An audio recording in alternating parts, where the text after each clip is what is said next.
Yo, what's going on, guys? Merry Christmas and or happy holidays. And what an amazing year. 2023 is fantastic. There's a whole lot of great things to look back in retrospect and just examine exactly what has just occurred for the sport of boxing, as how great this year has been. We're losing Showtime Boxing. Amazon Prime is starting up and creating their own, genesis involving the sport of boxing and its history, with the deal that they made with PBC. And as great as this year of boxing has been, in my opinion, of my time of watching the sport of boxing, nothing has been greater than 2023. In my close to 30 years of living in this earth, this has been the greatest year in the sport of boxing. And I'm asking, is it going to get better? Who is the fighter of the year? What is the fight of the year? What can we expect for boxing going into 2024? And can we just soak in the amazing fights that occurred this year? Just doing a rundown, right? You have Joe Cordina twice this year versus Eduardo Vasquez, and Joe Cordina versus Rakimov.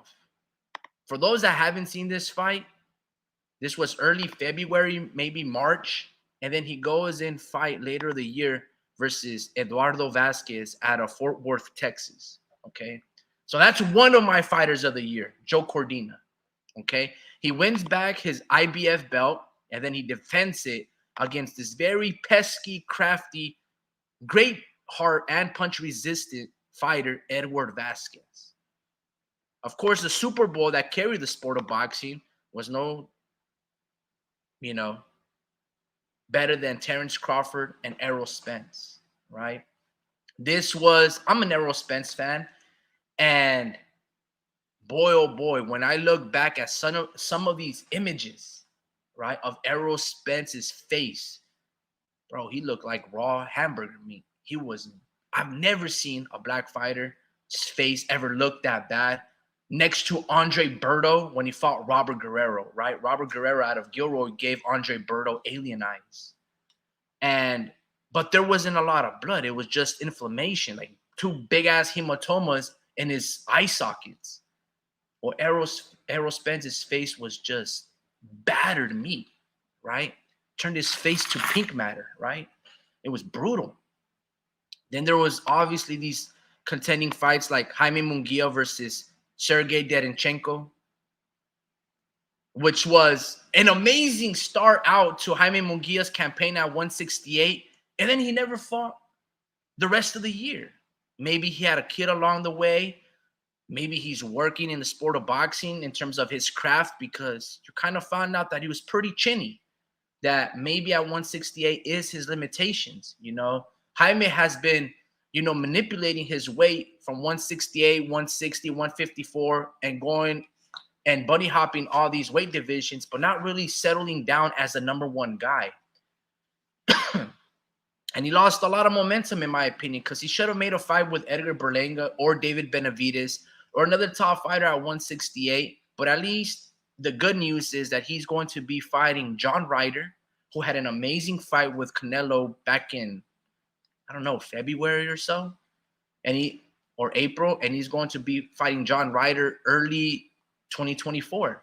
So at least we get to see Jaime Munguia. I'm not gonna lie to you guys. I think Jaime Munguia will most likely lose to John Ryder. John Ryder's pretty good, and he showed you his skills. Then the sleeper, Luis Neri, right, versus Asat Hovnosian. This was an amazing fight, man. All right, but don't forget the great year that Tim Tszyu had, fighting 3 times, beating Tony Harrison, right? Knocking out Carlos Ocampo in the first round. And don't forget about this amazing tough fight that he had with Brian Mendoza. For that same, on that same matter, in that same token, don't forget about the amazing knockout that Brian Mendoza had against Tarantula basketball player, right? For the Harlem Globetrotters, Sebastian Fundora. Brian Mendoza is that dude out of New Mexico. Look, guys, you guys got to go back and rewatch these fights. These fights were fucking insane and incredibly memorable. In this fight, Brian Mendoza was plus $800 and $850 underdog. For every $100 that you put, you would win back $850 in return. And let alone if you put on a knockout, it's probably plus 1,200. Brian Mendoza is that dude. Look, guys. Then there is honorable mentions like Teofimo Lopez versus Josh Taylor, Lomachenko versus Devin Haney, and the list goes on. This year has been great. This year has been fantastic. There will be no other because the matchmaking in these fights, they were basically 50-50, give or take, or 60-40 on paper, right? And that's the beauty about the sport of boxing is when you do your fucking job, it reinvigorates the sport. It brings hope to the fans and it brings hope to the fighters. And sometimes, and some may say, too little, too late. They might say, you guys should have been doing this on a yearly basis. There's Top Rank, there's DAZN, there's Matchroom, there's Golden Boy, there's Pro Box, even though they're not necessarily matchmakers, more just like a broadcasting, streaming service. But there's all these companies, and it's almost like if you can do it in 1 year in 2023, how come you can't do it every single year? This year has been incredible. It's been incredible. I can't stress enough how after this amazing year, people are still walking out in the sport. It's so amazing to me how it's not the most popular sport. Because boxing shit all over. Damn near every other sport. I no disrespect to NBA, but they didn't care about the Denver Nuggets winning. Though salute to the Denver Nuggets and the Joker Jokovic and Murray and all these guys. They did their thing, man. They brought a chip to the state of Colorado and they did their thing, And also for football, they didn't care about Mahomes winning another Super Bowl over the Eagles. Fuck no. Look, man, actually, how rude of me. I didn't start off by saying, greetings and salutations. Hopefully you guys, no, I think I might have said Merry Christmas for those that celebrate it. Hopefully you guys had good food and company with your loved ones. And if you're a recluse and don't really do anything of the holidays, well, at least hopefully you were watching football on Monday. If you didn't do either of those two, maybe you had to go to work. And if so, secure the bag. On that token, man, happy holidays. Going back to the sport of boxing, right? Or actually, let me digress a little bit. Let's talk a little bit about football, man. So my 49ers got spanked. Utterly destroyed, bro. It was I saw it coming. I saw the Raiders beating the Chiefs. I saw the Ravens beating the Niners. And also I put a bet on a 3-way parlay, and I just bet all the underdogs. I thought the New York Giants would upset the Eagles. I was close. Long story short, all right, let's talk a little bit of Niner football. And let me just talk a little bit about coaching, okay? Sometimes you have to bench your best players because maybe they fumble 2 times in a game in the first quarter. And you know what you have to do? This is why you have backups. This is why you pay a backup. The backups are competent enough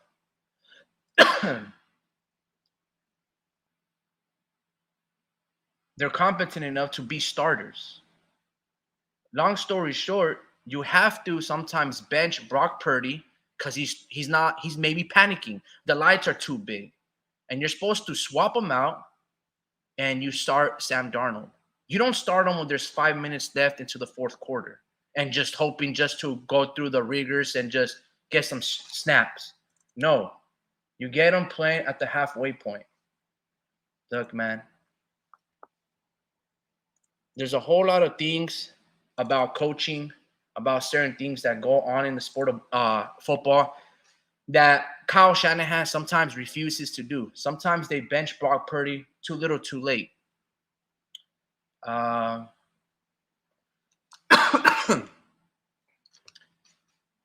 It was a really good three-headed monster.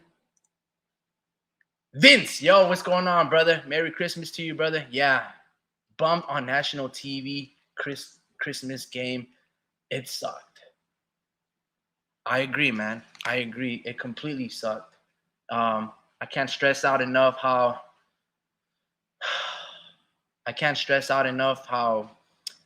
Brock Purdy, maybe even Christian McCaffrey, all they had to do was not fuck up. You don't have to win yesterday's ball game, but you can't talk yourself out of not being an MVP front runner, right? So for that same description, Brock Purdy is indeed a game manager, okay? And here's the thing. Being called a game manager, it's not a bad thing, okay? Your job is just don't fuck it up. Do not lose. We're going to win this game, not because of you. We just can't have you be the reason why you lose. If you look at Brock Purdy's numbers, they're incredible numbers. They're MVP, top 5, top 3 caliber statistics. The dude's been balling out all year. One game is not representative. It's not even a microcosm of how fantastic that he's been. But the signs were there, and there was finally a competent team on the other end wearing black and purple, the Baltimore Ravens, that were able to exploit the flaws of Christian McCaffrey. If we look back in time, especially against the Jaguars, in that game, Brock Purdy made a lot of ill-advised throws. I'm going to show you one right here. Hopefully my computer screen don't glitch. But he's rolling out, right, and he throws, across his shoulder, across the field, into like triple coverage. 2 receivers of the Niners, 3 DBs from the Jaguars, and Brandon Ayuk was able to still bring down the catch. He throws it. Look how many people are there. You got Usyk down right there in the flat. You have the linebacker probably covering him. George Kittle right there, 2 DBs, and somehow he sneaks it in against Brandon Ayuk for a touchdown. He was getting sacked later on in the game and makes a 30-yard pass that George Kittle takes it to the house. But he's basically getting sacked. It could be fumbled. The ball could be tipped up in the air like it was against the Ravens. The Chickens finally came home to roost against the Niners on Christmas Day when everybody is watching this football game against number 1 from the AFC and number 1 from the NFC. There is no way Brock Purdy is winning MVP. Okay? You cannot have 4 interceptions. Now when the whole world is watching, everyone is, putting you on this pedestal. And honestly, I'm going to blame Kyle Shanahan, right? Much like Jim Harbaugh is to blame, not the Rebs for the holding on Michael Crabtree on the 3-yard line against the Baltimore Ravens in the Super Bowl in 2012. When you have Frank Gore and Colin Kaepernick, right? When you are Pete Carroll and Russell Wilson and you have Marshawn Lynch, run the fucking ball. Do what got you there, bro. Do what got you there. Frank Gore got you there.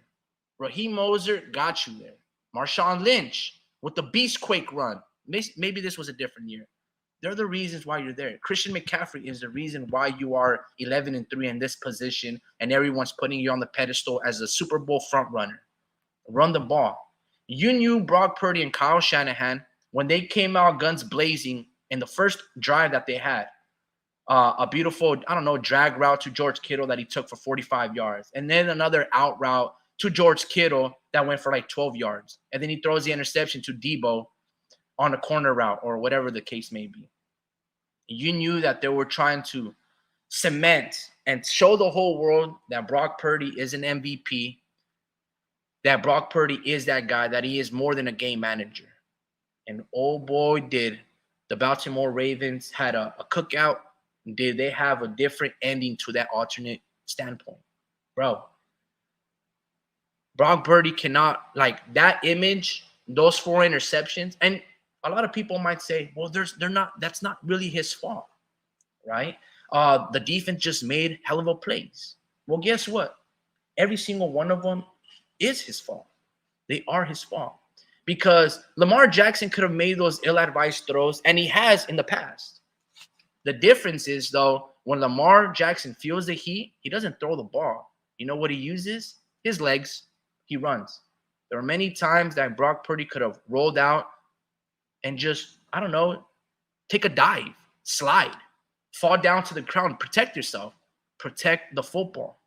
Do not throw 4 interceptions. They should have benched them after the second quarter, and going into halftime, starting in the third quarter, Sam Darnold should have been the quarterback. Had that been the coaching ability of Kyle Shanahan, the Niners win yesterday's ball game. Because at halftime, the score was 16-13 or 16-12, something amongst those lines. We win the game with Sam Darnold. By the time you put them at 7-8 minutes left in the fourth quarter, you know, the only one that's trying to show off their talent is Sam Darnold. He's going to provide that spark because he wants to lead the Niners to the Super Bowl.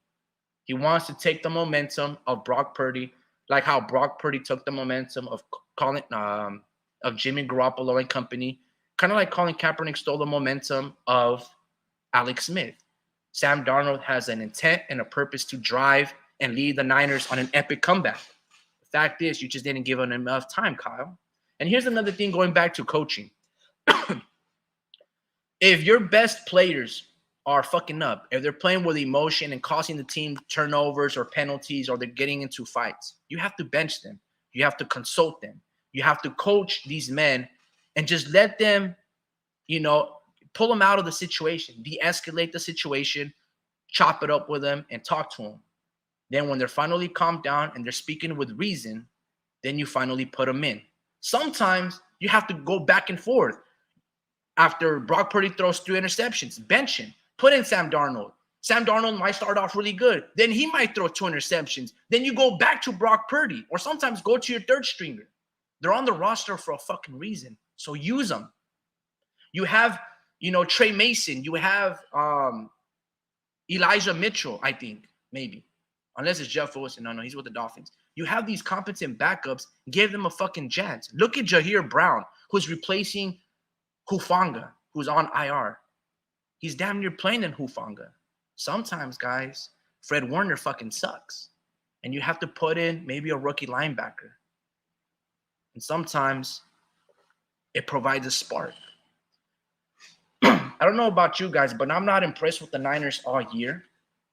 Okay? I'm impressed with John Lynch to providing so much talent to Kyle Shanahan and Steve Wilkes. And these two coordinators don't know what the fuck, what to do. Man, we talked about this in the past. Shit, I got a little distracted, so let me just read the chat. Yo, what's going on, Vince? Darnold did provide a spark. If they would have put Sam Darnold sooner, it had made a difference. Darnold seemed poised. I agree. Not only was he poised, he was hungry, man. He had a purpose to drive the football down and not panic and show that he can lead and be the 49er future quarterback. Warp Speed goes at Vince Vargas and at the homie Ricky. Salute. Merry Christmas, fellas. Merry Christmas, brother. Vince Vargas also replies to Warp Speed, Merry Christmas, and a Christmas tree emoji. Yeah, man. Hopefully you had a great time, brother, and are continuing to have a great time. You know, Merry Christmas just doesn't stop and start on the 25th. Man, it's a culture. You know, it carries on, starts from December when you started getting into the vibe of the spirit, and, you know, you're wearing your onesies, pajamas, and you're drinking your hot chocolate and cocoa, and then it carries over to, you know, what is it?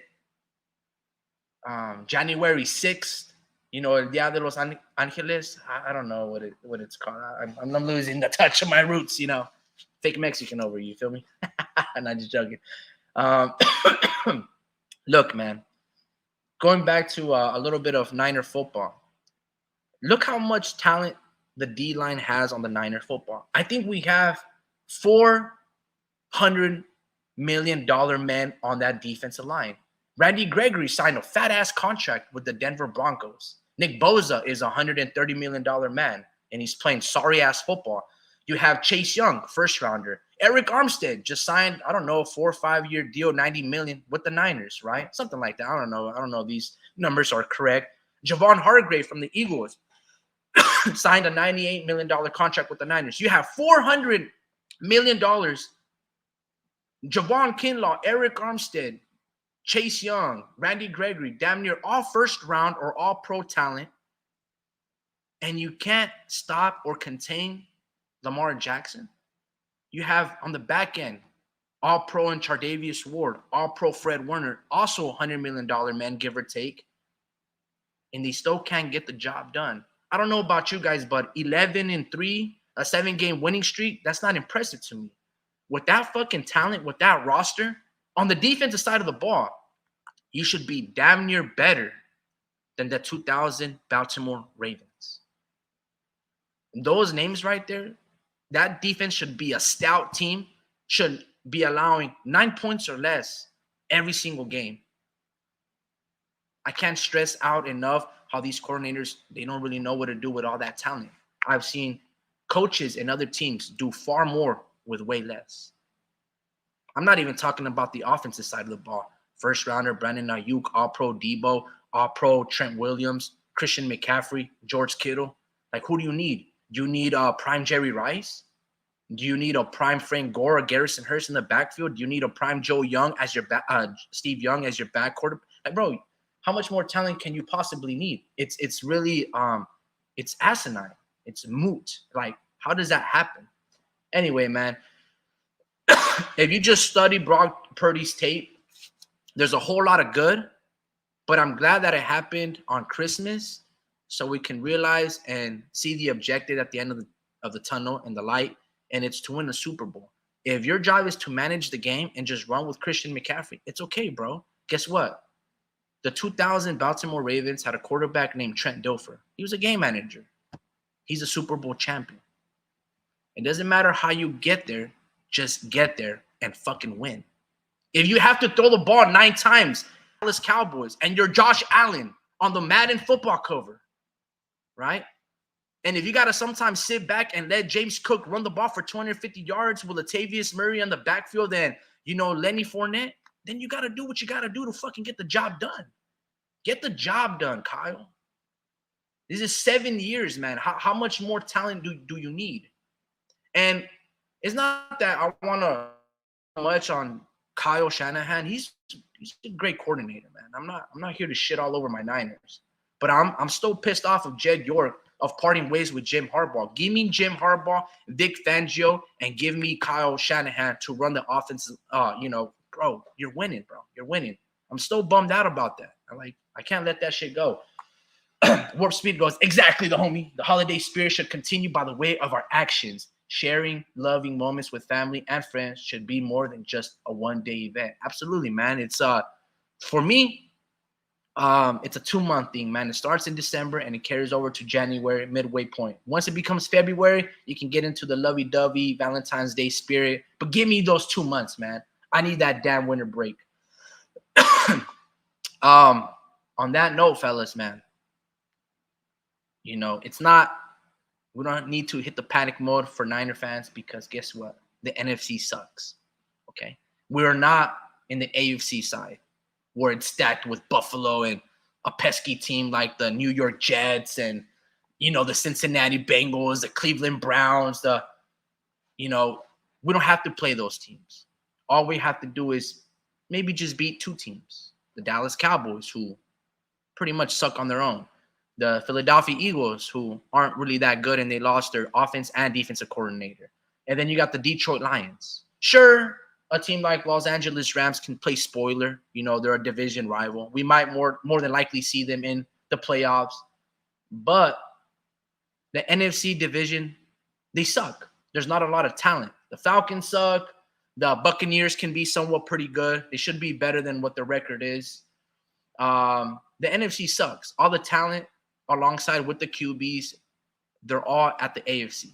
In the NFC, there's maybe 2-3 good QBs, right? Jalen Hurts, Dak Prescott, and Brock Purdy. And the AFC, it looks like damn near every AFC team has a very good quarterback. Houston, now maybe that buff guy Will Davis from the Tennessee Titans, he might look to be really good. It looks like all the talent is on the AFC. Luckily for the Niners, they look to be the most talented team on the NFC. So we don't really have to panic in that measure because there's no other Baltimore Ravens, right? The Niners faced another bully in the Ravens themselves, and we got, they shoved our face in the dirt. And they were like, what are you going to do about it? Unfortunately, we weren't going to do shit. Vince says 49ers need home field advantage to really have a shot. Use the home crowd, home cooking. I'm going to be completely honest with you, man. Every time that I've gone to a Niner game, I never really felt maybe the way that stadium is constructed. I never really felt that we had home field advantage because that weather benefits every other team, right? Any other team can play in California weather. It's not like it rains or it snows here, so we don't have to worry about changing our cleats and the studs on our feet to and change up a whole game plan. It's not really home field advantage like it is in Seattle where, the architecture, it echoes and gets super loud and you can't, you got to do your signs in sign language and all that. You don't get that home field advantage in 49ers. When I look back a year or two ago, we got our ass handed to us in the rain by the Indianapolis Colts. Michael Pittman made amazing catches over our DBs, and I don't know, that amazing running back from the Colts, Jonathan something, he ran all over us. And this is when Debo was like having that amazing 2021 run, and he led us basically to the NFC Championship. We don't really have home field advantage. In fact, when we played Dallas last year or 2 years ago, we beat them at home. We played good on the road, So I don't know, maybe it's a Santa Clara thing, or maybe I'm not giving the fan base that much credit, but I don't really see that home field advantage like that I see how other stadiums have it, So I think the Niners will be fine. Going back to the NFC, they're just not that talented, That's just the way I look at it. We don't really have to panic because the NFC sucks. Everywhere in terms of the AFC, you have amazing people and teams in the hunt, like the Raiders. They gave us a good scare last year, or actually this year in January, and they almost beat us, right? I think we were playing against them in Las Vegas, and the final score was 33-29 or something like that. So I just feel like personally, there's not really a home field advantage that the Niners have. The Revs really don't pander to our side. But of course, just for the sake of traveling and feeling at home, I would love for the 49ers to be the number 1 seed, get rested, bar any injuries, and just feel rest and just really just soak in the environment. So, of course, I'm going to say that, win out the rest of the season. On that token, let me see if Speed is up on here. Nope, he's not. Speed says, I think that the home field advantage is how many fans pack the stadium and cheer. In fact, Niner fans are the most traveling fan base in the NFL, if I am correct. No, that's a very good point. That's what I'm saying. Like, the fan base travels well, right? So sometimes we might be playing the LA Rams in LA, and they might be more covered, or half the field covered in red. For that same token, we can probably go and face the Raiders in Las Vegas as well, and a bunch of Niners are going to be there. So Niners really don't need home field advantage or to play in the opposing field to be that good. Like the Cowboys, they're amazing when they're playing at home. All we need to do is just get the job done. I can't stress out enough. One game is nothing, bro. But like I said, with the roster and the names and the talent alone and the consistent of head coaching, right? This team should not be 11-3 or 11-4. We should be fucking damn near undefeated. We should have not lost to the Minnesota Vikings, the Cleveland Browns, whatever 13 beat us on, and we should have not lost to the Ravens off the names alone. If you have basically a $500 million defensive line with 7 first-rounders or all pros, how are you allowing a team to score more than 20 fucking points in general? That's what's crazy to me. That's what I don't understand. right? Look, guys, just look at the roster. Javon Kinlaw, first rounder. Eric Armstead. I'm not going to repeat the names. You guys know the names. How is a team scoring more than 20 points on you in the regular season? How are you even losing 4 fucking games? I mean, the players alone should just get you the job done. But apparently that's not what's happening here. Like I said, it's not like Kyle Shanahan has lost the locker room. It's not like Brock Purdy next week is not going to play good. I'm not saying that. But I'm just saying is I've seen teams do far more with way less, right? Look at the Cleveland Browns. They basically are 10-5, and the Niners are 11-4. How are the Cleveland Browns 10-5? They don't even have a quarterback. They're relying on a 40-year-old arm and Joe Flacco. They only got one receiver in Amari Cooper. That's all they have. There's suckier teams doing far more with way less. Anyway, going back to boxing, man. To Brandon Ayuk, but that is the style of play that he has. And when you do that, every once in a while, that's just not a good throw from Brock Purdy. And he's been pretty much doing this all year. Look, man, let's keep it simple, guys. The 49ers are a running football team. Just run the ball with Christian McCaffrey, run the ball with Debo, run the ball with George Kittle, run the ball with Trey Mason, and you'll get the job done. Throw the ball 15, less than 20 times with Brock Purdy, you're going to fucking win. Make it simple for the guy, man. Don't turn him into something that he is not. Boxing. When hopefully Drew and Speed hop onto the panel, we're going to talk about a range of amazing fights that I talked about a little bit, but we're going to elaborate more on detail. Over the weekend and hell, earlier today, Naoya Inoue became undisputed and beat a battle-tested, durable Marlon Tapales. And a lot of people are going to ride Naoya Inoue and talk him into the number 1 pound for pound. I'm pretty sure everyone's doing that already, right? And they're going to put him in the forefront, maybe pound for pound number 1 over Bud Crawford. It's pretty simple. He's not better than Bud Crawford. Yes, they're in the history of the 4-belt era, give or take, alongside Teofimo Lopez and Bud Crawford and Naoya Inoue. They're the only fighters that are 2-time undisputed, right? But Bud Crawford beat a fighter, an undefeated fighter, and more undefeated fighters than Naoya Inoue. And he also beat Errol Spence, who is on the pound-for-pound list at the time that Bud Crawford beat him. People had him. And Naoya Inoue never beat a defeated pound-for-pound fighter to become undisputed, like Bud Crawford did. He beat Spence, who was looking to be number 1 in the division, undefeated, and held 3 belts. Naoya Inoue hasn't done that.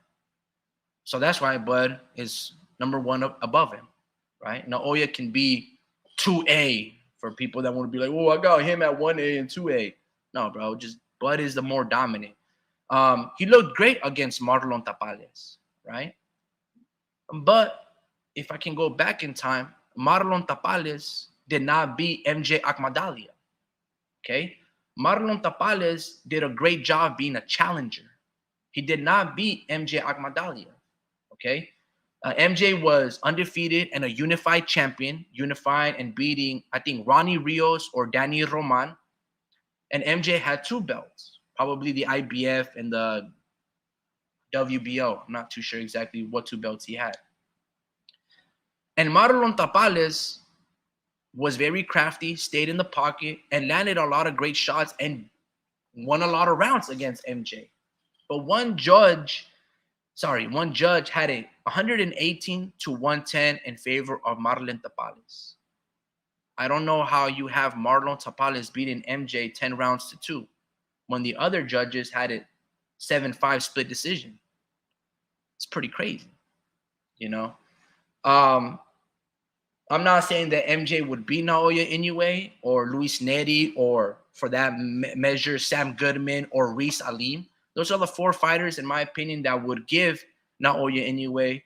The toughest fights at 122. You know, no disrespect to Stephen Fulton, but Stephen Fulton hadn't been looking really that impeccable or flawless at 122. I thought he had a really tough fight with Angelo Leo, and I thought it was a draw with him and Brandon Figueroa. You know, and as you saw, Naoya Inoue was able to outbox him. He was faster, he was stronger. Bro, Naoya Inoue is amazing. There's the way you slice it and dice it, it doesn't even matter. The dude's impeccable.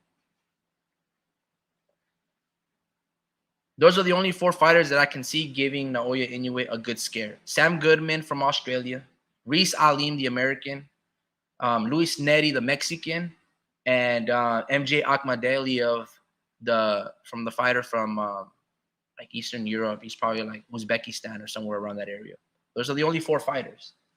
The crazy part about it is Naoya Inoue is already in negotiations to fight his WBC mandatory Luis Neri, who, like I said before, if you guys go on to the Zone, he had an amazing fight right here that was promoted by Golden Boy Promotions and Igis Klimas. This fight versus Asat Hovhannisyan.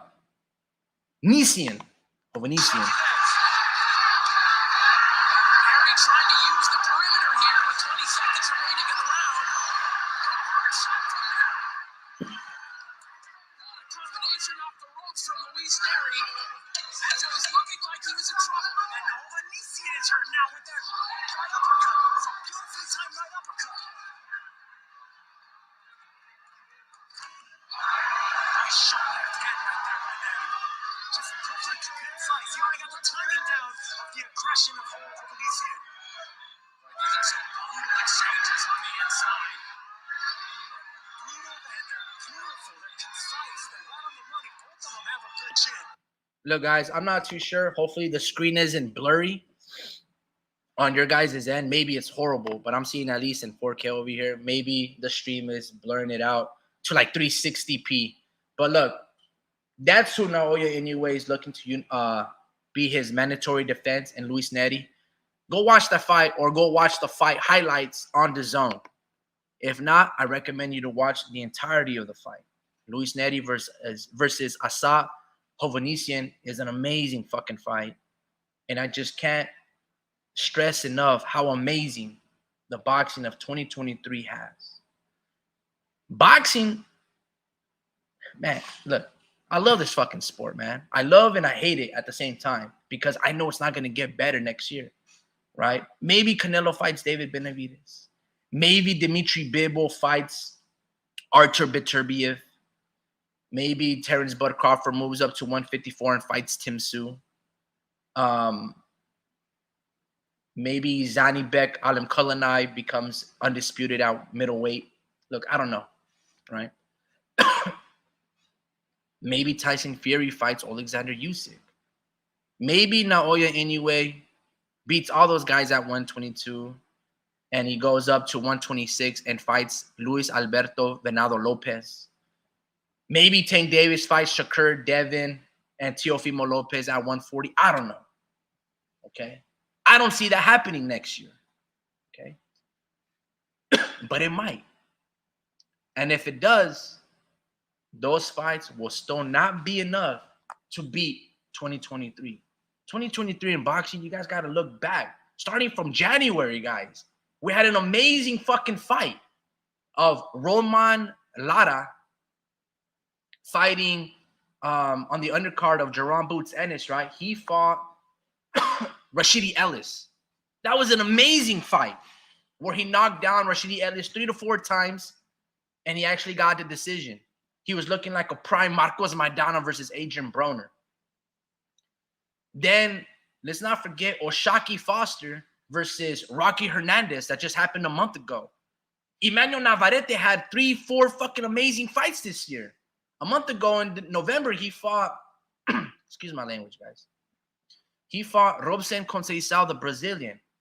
Then 3 months ago, prior to that, like on September or August, he battered the face of Oscar Valdez on a one-sided beatdown, damn near 11 rounds to 1. And then in the beginning of the year, like around March, he fought some unknown Liam Wilson from Australia, in which Navarrete showed amazing heart. Probably lost the fight because they gave him like 15 seconds on the standing count. Walk over here, walk to me, turn around, lift up your skirt, tie your shoe, corner, put his mouthpiece on. You know, they gave the guy an extra minute just to recuperate, and he ends up knocking out Liam Wilson late. You can even say Emmanuel Navarrete is one of the fighters of the year alongside Tim Tszyu, Joe Cordina, just based off how many great fights they've had and activity levels, right? Bro, guys, 2023's boxing held it down this year. It fucking finally came through with all the fights that we wanted to. Unfortunately, a lot of them were pay-per-views, but man, I'm going to miss 2023 in boxing. You know, hopefully Showtime puts all the fights that they had so we can see the whole fight duration and not just their crappy-ass highlights that they produce on their Showtime Sports YouTube page, because they give you like 1 or 3 minutes and they're fucking sorry-ass highlights. Where, on the contrary, you go to the Zone Boxing and you can see amazing highlights like almost within 10 minutes of the actual fight just happening. The Mexican G says Benavidez is fighter of the year in my opinion. Warspeed replies, yeah, what are your reasons? Also, happy holidays. Benavidez isn't fighter of the year for me because he didn't really have a great fight. Like, he hasn't had a great fight with anybody, you know. I thought the fight with Caleb Plant was very one-sided. In fact, like Brian Mendoza and Caleb Plant, they showed a lot of resiliency and a lot of heart. You know, amazing. That was a real fucking fight. And Demetrius Andrade versus David Benavidez, like, this just adds to David Benavidez' timeline of why he is deserving of a Canelo fight. But, I mean, Demetrius Andrade, not only had he been very inactive, not only did he look like shit against Damon Nicholson on one of the Tank Davis undercards, but he quit. He got hit one good punch, got dropped, and then the corner were like, bro, we got to save you. And then that was it. You know, I wouldn't necessarily say that and for that reason, I'm going to put David Benavidez as fighter of the year. I'm not putting David over Emmanuel Navarrete. I'm not putting David over Luis Neri or even Sergey Munguia, even Jaime Munguia. You know, I thought those Mexicans had better fights and they were much more active. Well, better fights. I can't speak for all of those, but and I can't even put Benavidez' performance over Canelo. Canelo had an amazing, tough fight with John Ryder that went the distance. Like, I think people are sleeping on John Ryder and how talented, tough, and durable that dude is. All right. It was looking like a highlight reel for Canelo, right? Busted John Ryder's nose like in the 3rd round, dropped him like in the 6th. And the dude still kept coming up, and he made Canelo look like Rudolph the Red-Nosed Reindeer. Busted his fucking nose. Go look at the post-fight conference. David has not been in tough fights, man. He's still fighting the Kyrone Davises of the world and fighting 154-pounders. You can't even put him as fighter of the year. Maybe knockout of the year, but no way, dude. Brian Mendoza, the Mexican-American from New Mexico, had an amazing better run, knocking out Sebastian Fundora. Bro, David Benavidez is not even nowhere near in this conversation. Like, bro, ridiculous. And how are you going to put him over Canelo's performance over Caleb Plant? You just can't, the Mexican G. You just can't. Warspeed goes, yeah, those are very good reasons. No, those are not good reasons. I just shitted all over Demetrius Andrade, how he's looked terrible at 168. And Caleb Plant, like, come on, guys. Forget about it. What are you doing? I forget, but I don't know if Canelo ducked Andrade as much as move up in weight because he had defended against Derevyanchenko. But if he had beaten both of those guys, Alvarez becomes 2-time undisputed. Yeah, man, I'm at least agree with the Mexican G a little bit. I feel like Canelo did duck Demetrius Andrade he definitely circumvented certain fights. Like he went down to 154. He did pick up Demetrius Andrade vacated belt after Liam Wilson or Liam Smith ended up picking it up, right? And then when he went to 160, to your point, Speed, he could have became undisputed. I know that there was mandatories that Canelo had to fight, so he relinquished the belts. But if I'm not mistaken, pay them dudes step aside money, right? Pay Sergey Derenchenko step aside money. Give him $1 million to shut up and go knock out Demetrius Andrade to become undisputed at middleweight. Do something that Triple G couldn't do. Do something that Miguel Cotto didn't do. Do something that Sergio Maravilla didn't do. Become and knock out Demetrius Andrade. So I'm going to say that he dug or went around Demetrius Andrade because he could have been undisputed. And as the old adage says, unification matches trump mandatories. So I don't know. I'm gonna say that he did dug, Demetrius Andrade, even though I would think Canelo would still beat Andrade, because I just never thought much of Andrade. If Vanes Martirosyan can knock you down in the first round with a stiff jab at 154, what do you think Canelo is gonna do? What do you think Triple G is gonna do? For that same token, instead of fighting Billy Joe Saunders, who put nasal spray on his butt crack and failed the drug test, I don't know how Eddie Hearn rewards Billy Joe Saunders for one of the belts and not Demetrius Andrade. So again, there were certain actions and movements that Canelo never wanted to fight Demetrius Andrade. I'm not saying Canelo doesn't beat Andrade. I'm sure that he does. But I would, be in that same record that he did Doug Andrade for a bit, The Mexican G says, I agree to disagree. Well, I mean, you're just saying he beat Caleb Plant and Andrade, and I gave you said both solid competition. So he had a solid year in 2023. You're saying he's fighter of the year, but right here you're saying that he beat solid competition. So he's just a solid fighter of the year, not the fighter of the year. So, you're agreeing. But it's crazy you put Jaime Munguia above Benavidez, mainly because when I say that you're fighter of the year, I also mean that you gave us a fight of the year. And Jaime Munguia versus Sergey Derenchenko gave us that fight. That was one of the fights of the year. I know the definition for fighter of the year goes with, how incredible your run has looked, right? Like, for example, Bud Crawford dominating Errol Spence. A lot of people after that performance put him at the number one pound for pound because how amazing he looked. Power, speed, intellect, counter-punching, catching and shooting, the jab, punch resistance, all that. He looked like he was a dominating force, right? And then there's Naoya anyway, all the accomplishments that he's had. But none of those fights were fights of the year. Sir Jaime Munguia gave us an amazing fight of the year, like Luis Neri versus Havanosian. Same thing with, Luis Neri. Oh, yeah, I just said that. Same thing with Joe Cordina. Same thing with Tim Tszyu. Tim Tszyu and Brian Mendoza was a fight of the year contender. Joe Cordina had two of them. You see, those are fights of the year. So if you are engaging in a fight of the year, it's very simple to also equate it with fighter of the year. You know what I'm saying? Like, if you are the MVP of the football league, then more than likely you are also the Super Bowl winner. Unless you just put up some ridiculous numbers and just came up short at the Super Bowl, whatever the case may be, right? Crawford only fought once this year, right? To your point, yeah. But his performance was sometimes all you got to do is have a one-hit wonder. And that one-hit wonder, like Mariah Carey, All I Want is Christmas Is You, can withstand the test of time. The impact of that one fight is significant, which is why I put Jaime above David Benavidez, not because of the names of who you fought, but how you fought him. Remember, Sergey Derenchenko, you might call him a cab driver, but he gave Triple G a really good fight. A lot of people would speculate that he might also beat Triple G.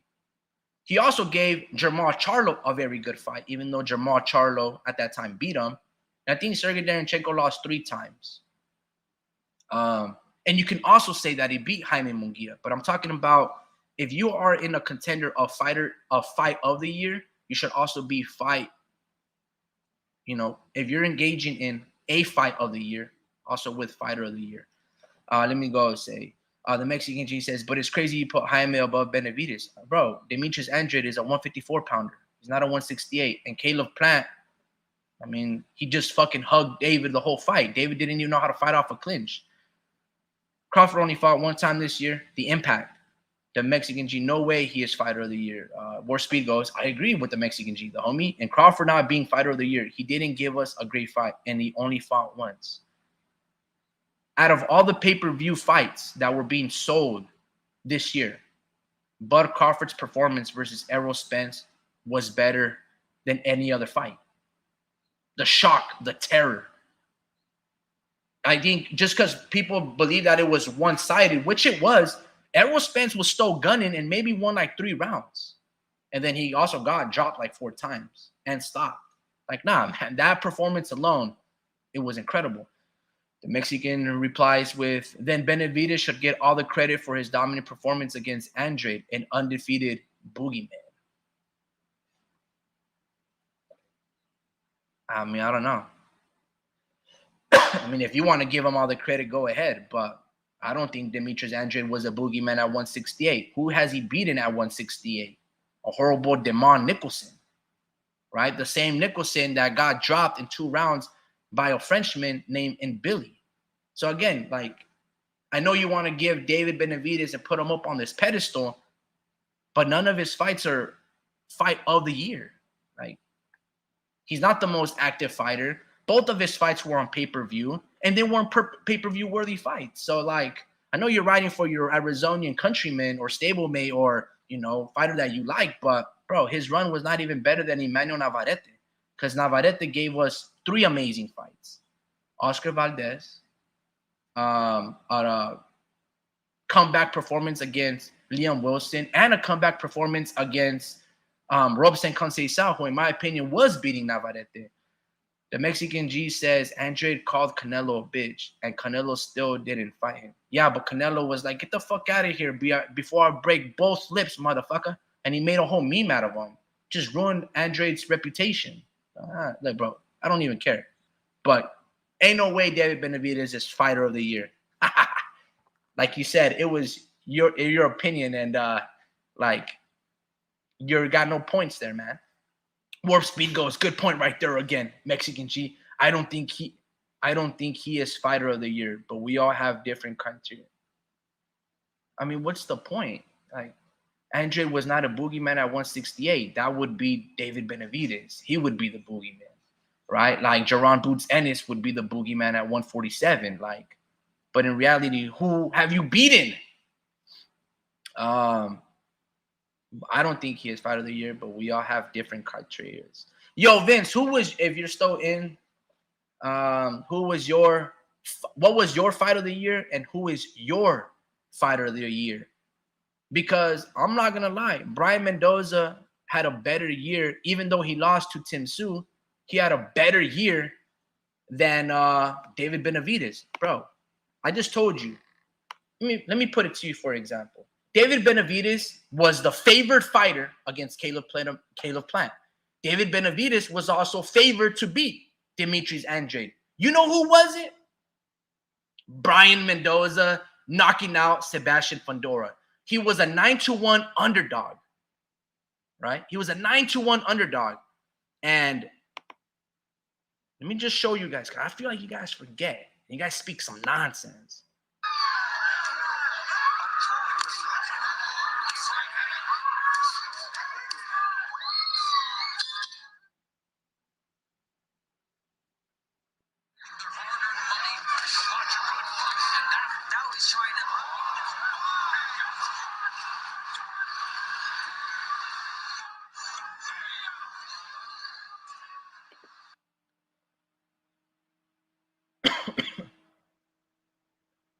Look, man, I don't know if the quality on your guys' streaming looks horrible. Hopefully not. But Brian Mendoza should be one of the fighters for not only fighter of the year, but knockout of the year, in the way he stunningly shocked Sebastian Fundora with that beautiful check leg left hook over the top on Tarantula Mexican Kevin Durant. and slept him, bro. Fedor didn't even know where he was at. And he gives you an incredible display of heart and toughness, grits, fighting spirit against Tim Tszyu. It's not always about winning your fights. Sometimes being a great challenger is more than enough.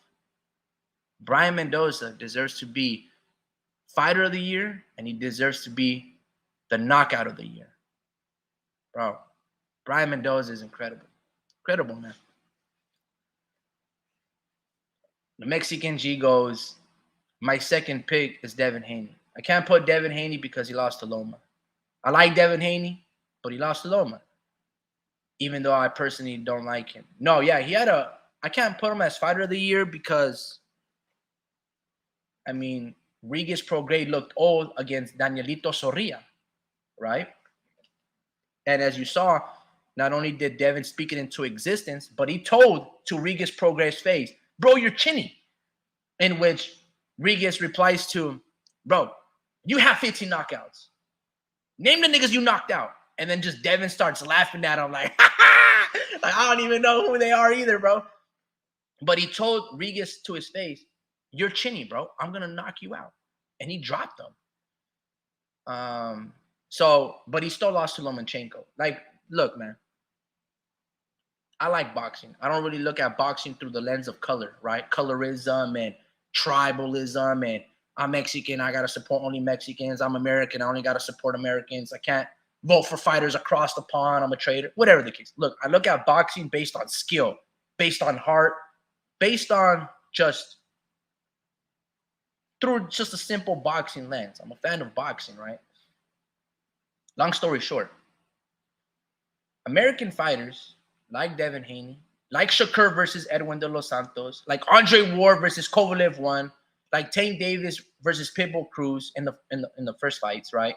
Like Floyd Mayweather versus Maidana in the first fight. There's a lot of fighters like Rayo Valenzuela getting the loss with not Stephen Fortin, but Stephen, whatever his fucking name is, right? The guy that wears, the Dalmatian uniforms. A lot of black American fighters get the decisions over, the visiting fighter. Just because Andre Ward on record says that he's undefeated, he didn't beat Sergey Kovalev in the first fight. Canelo didn't have a draw versus Triple G in the first fight. Devin Haney did not beat Lomachenko. Like Shakur did not beat Edwin de los Santos. A lot of these guys, if we're being very fair and honest, should not be on the pound-for-pound list because they should be replaced by the guy that beat them. So, for instance, if Shakur's on the pound-for-pound list, he shouldn't be. Edwin beat him. Or it should have been a draw. So, therefore, by default, you swap them out. Lomachenko should be on the pound-for-pound list over Devin Haney. You go down the list, so forth and so on. It's basically what I am saying. And it's okay, guys. It's okay to take a loss. But, just because the judges give Canelo the decision over Floyd Mayweather, in what world? Floyd Mayweather damn near pitched a shutout. Canelo maybe won 2 rounds. But there's Adeline Bird, and she scores it 7-5 to Canelo. In what world did Canelo win 7 rounds? In what world did Andre Ward beat Kovalev in the first fight? It didn't happen. All right?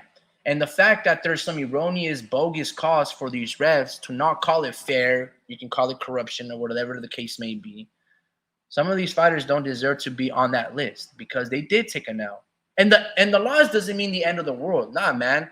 The road to redemption is just as great as being on your road of being undisputed or undefeated, right? Like, for instance, I'm a big fan of Ruben Villa, right? He lost to Emmanuel Navarrete. Okay, I still support the kid. I can't wait to see what his next title shot opportunity is going to be. Is it going to be against that Mexican that just knocked out and beat, well, he didn't knock out, but he knocked down in the 12th round, Robeisy Ramirez? Is Ruben Villa going to fight that guy? You know what I'm saying? Like, is he going to rematch Luis Alberto Lopez? Just because you lose doesn't mean the end of the world. You can always get back on the pound for pound. Look, anyway, I digress. The Mexican goes, knockout of the year should go to Rayo. All right, man. I'm seeing this theme. You love the David Benavidez camp, bro. David should be knockout of the year. You know, comeback fighter of the year should be Jose Benavidez Jr. because he got shot and low-key compromised 7 pounds to Jermall Charlo. I get what you're coming from, bro. Warp Speed goes, I've been considering Devin Haney also, but it's hard to say. So many fighters did so well, like Emmanuel Navarrete, like the homie said. I'm a fan of boxing, but I always root for mi gente. Yeah, salute. Same here, bro. Warp Speed, Junto Nakatani KOing Andrew Maloney is probably KO of the year for me. Yeah, bro. Yeah, I would. That's up there. That's up. No one has been able to do that to Andrew Maloney. Maybe Naoya anyway, but the way that Andrew Maloney's leg and his back, they folded backwards. Junto Nakatani reminded me like when Sergio Maravilla Martinez slept Paul Williams with that left sniper shotgun punch. Boom! And then the dude just falls. Incredible, bro. Yeah, that's a good knockout of the year for me. I'm still going to give it to Brian Mendoza because Junto was favored against Andrew Maloney. So that was to be expected in the sense that you saw Junto winning, not so much by KOing of the year, but that's like giving Tank Davis knockout of the year when he slept Leo Santa Cruz after making a move like 2 weight classes. Like, nah, I got to give it to the underdog, and that was Brian Mendoza and beating the Mexican version of Kevin Durant, right? Sebastian Fundora. Bro, that was not only shocking of an upset, but he slept him. The Mexican G goes, did you not see how Rayo did Chris Colbert? It was definitely KO of the year. I mean, it's definitely up there. It's on the list because, you know, he threw him with a gazelle uppercut punch that landed on his chin, and then Colbert just laid there on the ropes, you know. But like I said, I guess, look, they're all great KOs, man. But there was nothing more shocking than seeing, you know, quote unquote, Daddy Longlegs Tarantula Sebastian Fundora just get blitzed and not know what happened. Like, he was beating Brian Mendoza. He was cutting him up. Dude was losing. And then here comes this beautiful check left hook. Boom. And then here comes this 4. Boom. And then there goes his ass. Bro, Brian Mendoza, man. That dude was amazing. I'm just fucking around, guys. I don't even know. I'm just having fun. Warp Speed goes, and there was also Zilang Zhang sleeping Joe Joyce like a newborn. It was violent, but somehow pretty. Yeah, man, he hit him with a, I don't know, with a looping 4, and then Joe Joyce kind of like just fell asleep on his arms, all nice, you know, ass up, face down type of little thing, and just like, just seeing stars. Oh, man, that was a good one, man. The Mexican G goes, I knew sooner or later Brian was going to get slept. But that's the thing. He didn't get slept. He went 12 rounds with Tim Tszyu. He lost, but he showed not only toughness and perseverance, right? But he showed an uncanny ability. Like, go look at the fight. Go look at all the tricks of the trade Brian Mendoza did to make sure he did not get stopped by Tim Tszyu. He was doing like the drunken monkey boxing, right? Emmanuel Augustus. He was doing the Philly shell. He was doing the Mike Tyson pickaboo. He pulled every single stop.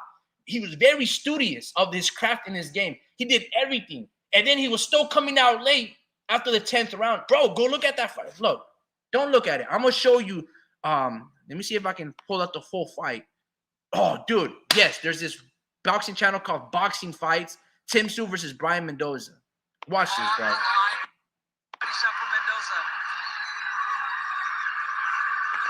Now getting as rough as the outback in Australia with 15 seconds left in the 10th.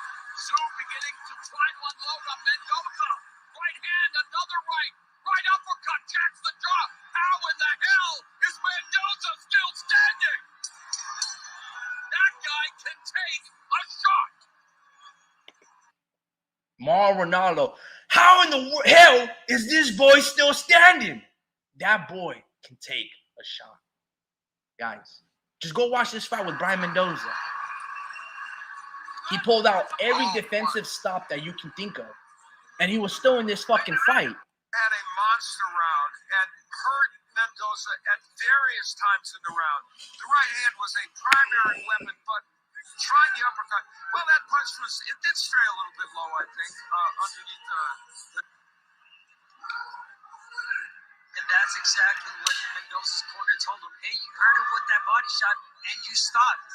Defend yourselves at all times. He had the opportunity right there for Mendoza. So he told him, go to the body, protect yourself, put your hands up, and give it your all to the last 2 rounds. Round 11 for Brian Mendoza, his 100th as a professional fighter. It's round number 128 for Tim Tszyu. And really, these are the do or die type of rounds for Mendoza. He's got to go all out. I mean, he guess that he's losing this fight, so it's either a knockout for him to get the victory. I'm going to be the guy to say it because somebody has to. Those early rounds, they have been close. Maybe they weren't close. I don't know. I'm just saying. I certainly think Tim Tszyu is winning this fight, but and he's dominating, especially in his hometown. We would think. Yeah. Mendoza clubbing with the left and against the ropes. Guys, this is who the fighter of the year is. Brian Mendoza. The shocking knockout, stunning upset of the year was when he beat Sebastian Fundora. And then he goes on to try to beat Tim Tszyu. And even though he got beat and it was a convincing beatdown, it wasn't one-sided. And when it started to become one-sided, he pulls out a different trick and changes his boxing style. Then when Tim Tszyu kind of solves that, Brian Mendoza gives up a different look. He offsets the rhythm. Then when Tim Tszyu starts to landing, Brian Mendoza does another trick. An incredible will of survival, of never fucking quitting. Brian Mendoza never quit. He's still, bro.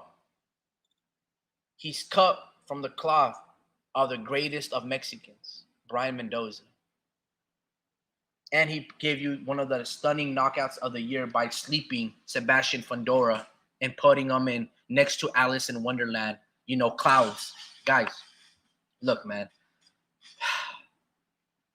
Brian Mendoza, guys. The Mexican G goes, he relied on his size instead of his skills. He never improved his defense. I just realized I'm thinking of a different fighter. My mistake. I was thinking of the tall Cuban Mexican kid that got knocked out. Yeah, man. Sebastian Fundora. He's the one that got knocked out by this guy that I'm saying that he's fighter of the year, Brian Mendoza from New Mexico. Warp Speed goes, I think you mean Carlos Ocampo, the Mexican G. Yeah, I was confused by those two before. Not sure why. Nah, it wasn't that. Fundora from Coachella, California. Yes, he was a big dude. Yep. And he smiles a lot. And his sister's another top fighter who fights like him also, Gabriela. Good fighters, but never tried improving his skills and relied on his size. I agree. He never really improved his skills. He never used his height. Didn't really use his jab. Always wanted to pop those uppercuts and body shots and give up his height and fight inside the pocket. Unfortunately, he met a dude named Brian Mendoza that can withstand such punishment while still dishing and punching in between the shots. And he caught Sebastian Fundora on a punch that he never saw and slept him. Look, guys, incredible. On that note, I want to shout out to my sponsor, GameStop, for remaking Silent Hill 2. The release date is to be determined. I'm not too sure when it's coming out, but for those PlayStation aficionados, those nerds from yesteryear, from those fans that have followed and stayed tuned with Konami's Silent Hill franchise, Silent Hill 2 is being remade and remastered. It's going to be $70 on your release. Shout out to GameStop for patrocinando este video.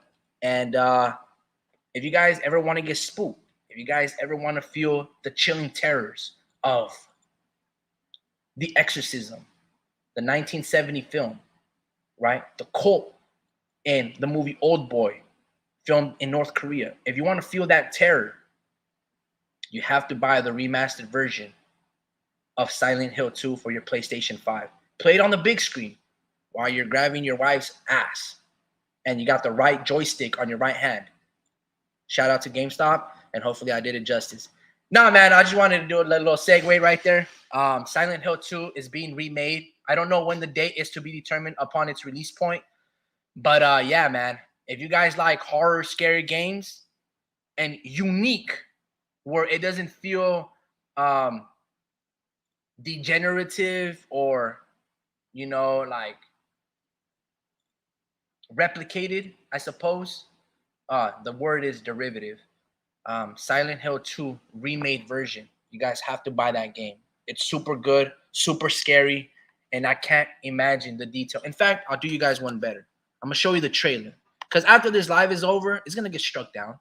You know, I can't be showing you guys this fight footage. I can't even be showing you guys highlights. So anyway, we're just gonna have fun, guys. We're gonna have fun. I'll take a copyright strike.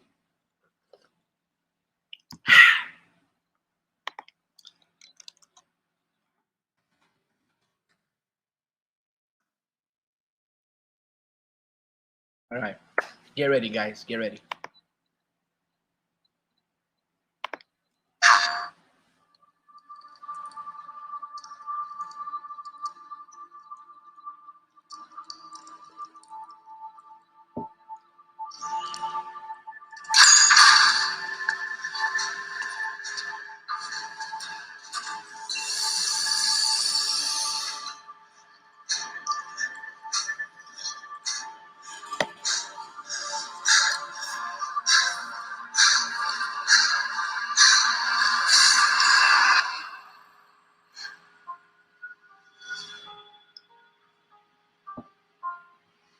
Could she really be here, waiting for me?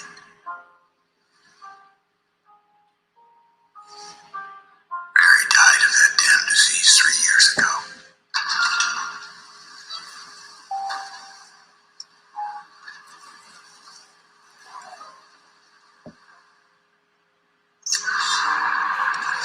In my restless dreams, I see that town. Silent Hill.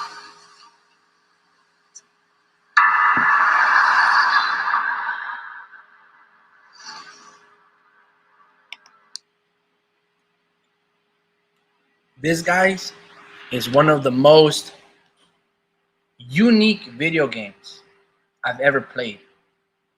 This is one of the games that, to this day, 20 years later, when I played it when I was 8 years old, still scares me to this day. In fact, I'll do you guys one better. This came out for the PlayStation 1 or PlayStation 2. I don't really remember. And this game value in terms of that antique PlayStation 1 or PlayStation 2. I kid you not. This game is valued at $300. Silent Hill 2, PS1. Shit. I think it might have been PlayStation. Wait. Silent Hill 2. PS. I think it's this one. If I were to go to Amazon, no, that's a Silent Hill 2 remake. No. Let me go to Amazon real quick. No, where are we? Anyway,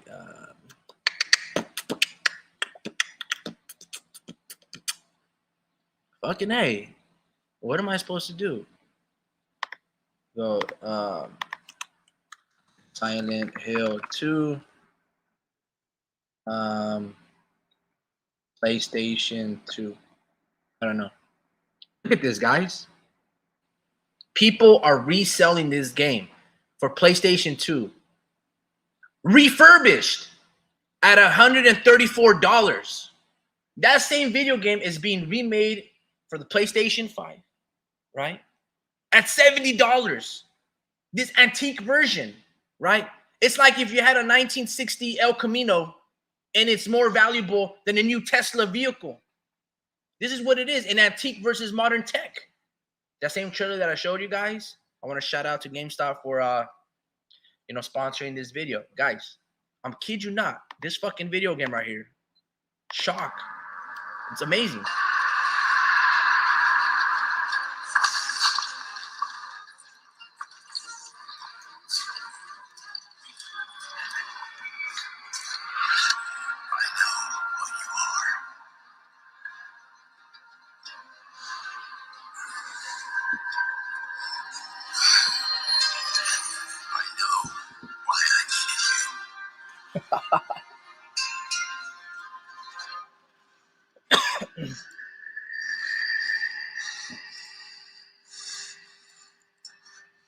But it's all over now.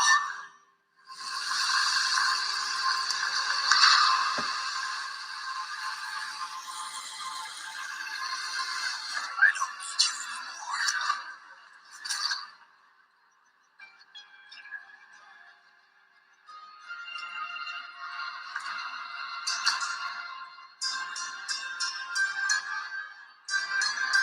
ready.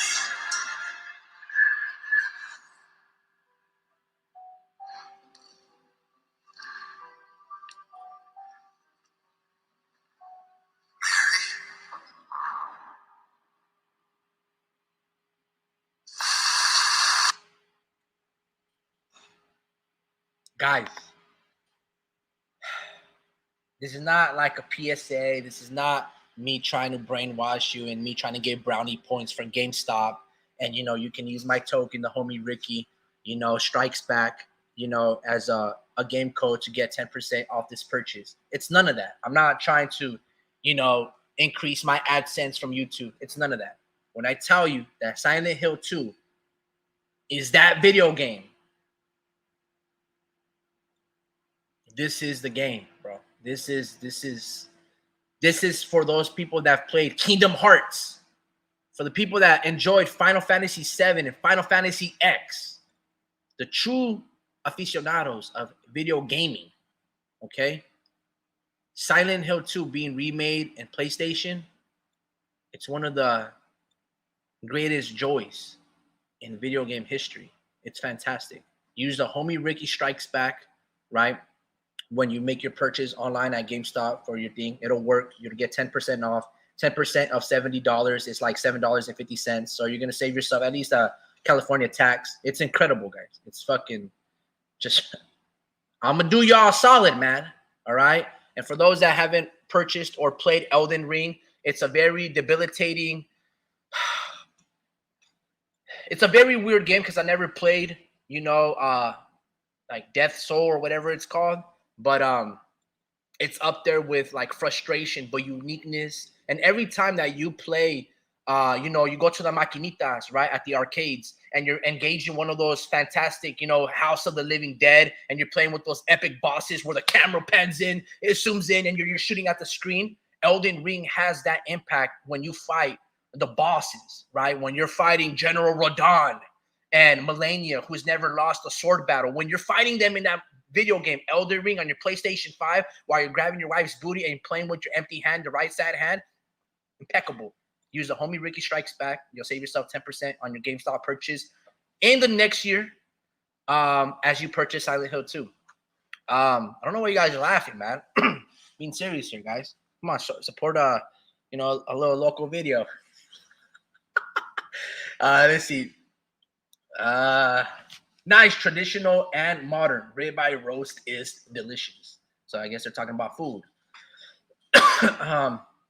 GameStop is sponsoring this. Yeah, man. I was able to reach out to them after I watched the movie The Big Short, and they liked my input and my criticism of how they can replicate the results. And I told them that you have to, chime in with the local homie Ricky. You can find out that I'll reach out to a broader audience. And they're like, yeah, dude, I love your retardedness and the fact that it's not going to work. But I was like, dude, give me a shot. And they're like, all right, bro, use the homie Ricky Strikes Back, your next purchase at GameStop, and it'll work in the coming up year.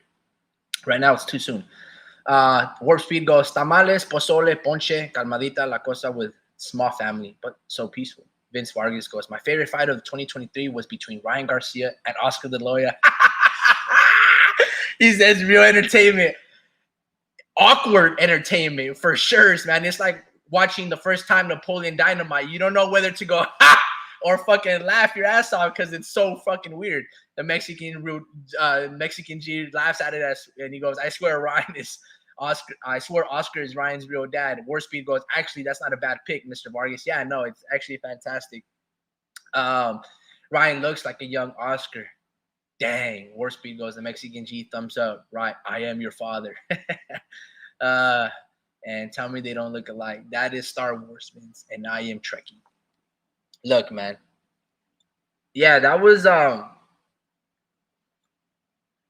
that's like one of those between Oscar and Ryan. That is where I feel like social media should not be that platform for those conversations. Right? I feel like if I get caught cheating or my girl cheats on me, right? Me personally, I don't want to go to a Twitter forum and kind of spill my hearts out to strangers. You know what I'm saying?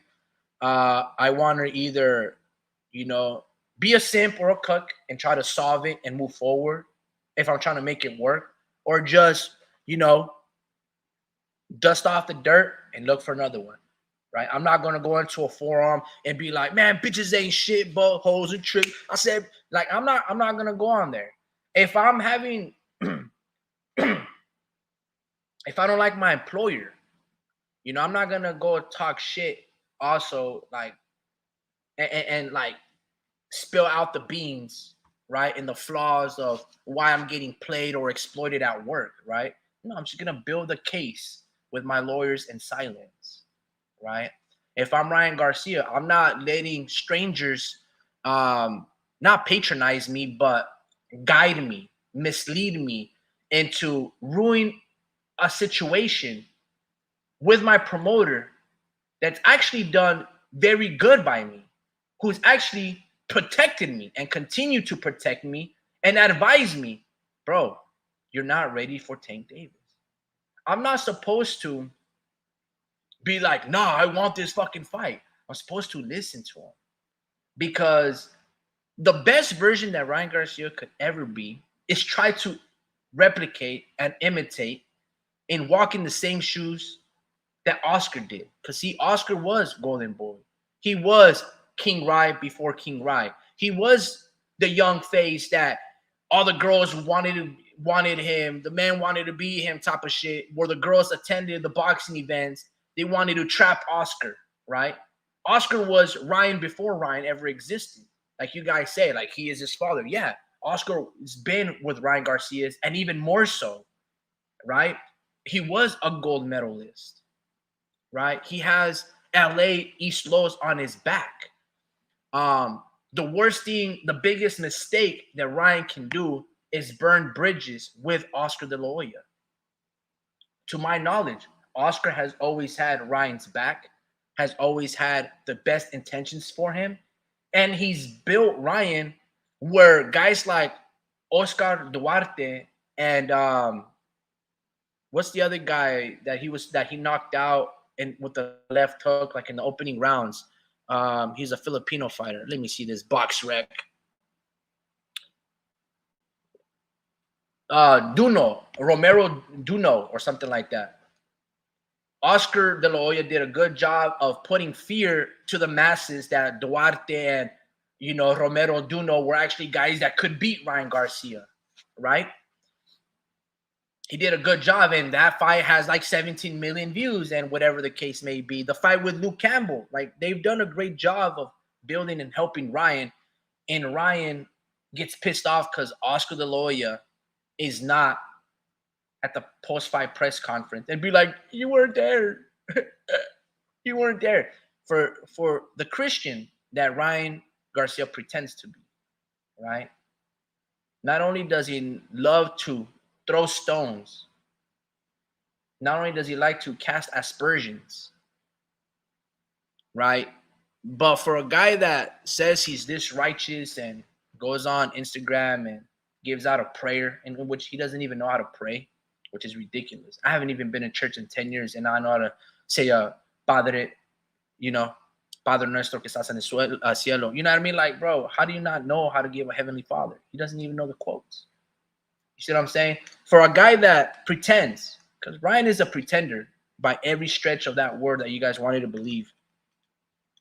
He sure knows how to burn bridges and make enemies. It's crazy. But yeah, Vince, I was really disgusted by the behavior of Ryan Garcia when it came down to ruining his relationship with Golden Boy. I thought it was very unfair and really one-sided. It was horrible, man. It was horrible. But yeah, it was very awkward. You know what I'm saying? It's as if one of my nephews were to just badmouth his father, and I'm just kind of like, bro, what the fuck is you doing, bro? You know what I mean? Like, what are you doing? You don't do that, bro. You honor thy father. You know what I'm saying? You take what he bestowed upon you, and you take it to new heights. Anyway, I don't know. That's a little tirade, a little soliloquy. I'm just talking out, probably blurring a bunch of nonsense. Fuck it. Larry Liston, salute to you, brother. Merry Christmas or happy holidays. And hopefully you're in good spirits and enjoying, the festivities along with good food, good wine, and some fine women. Larry Liston goes, why the hell is Ryan fighting a guy who did under 50K pay-per-views and is dangerous for him instead of fighting Rolly Romero? From a business perspective, it makes no sense.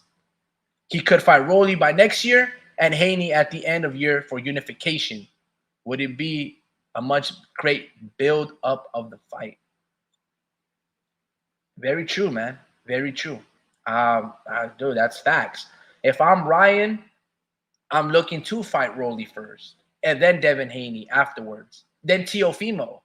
I don't know why when Ryan had an opportunity to fight Devin Haney at 135 when Devin was weaker. Right now, Devin looks to be a fucking force at 140. He looks fucking big.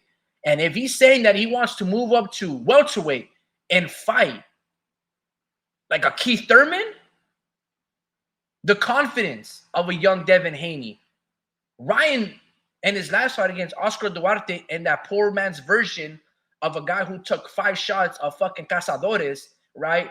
And, dazed his face with a Moscow Mule trying to do a poor man's drunken version of the shoulder roll. That ain't going to be Devin Haney, man. I don't know what the fuck that was. Ryan better stay away from Devin Haney. Like, maybe you beat Rolly Romero, but you're just beating another drunk version of yourself there. It's almost a mirror fight. I don't even think Ryan beats Rolly. I'm not going to be honest with you, man. I'm not going to be honest with you. I'm going to be honest with you. Ryan needs like 2 more tune-ups, then fight Rolly, and then Devin.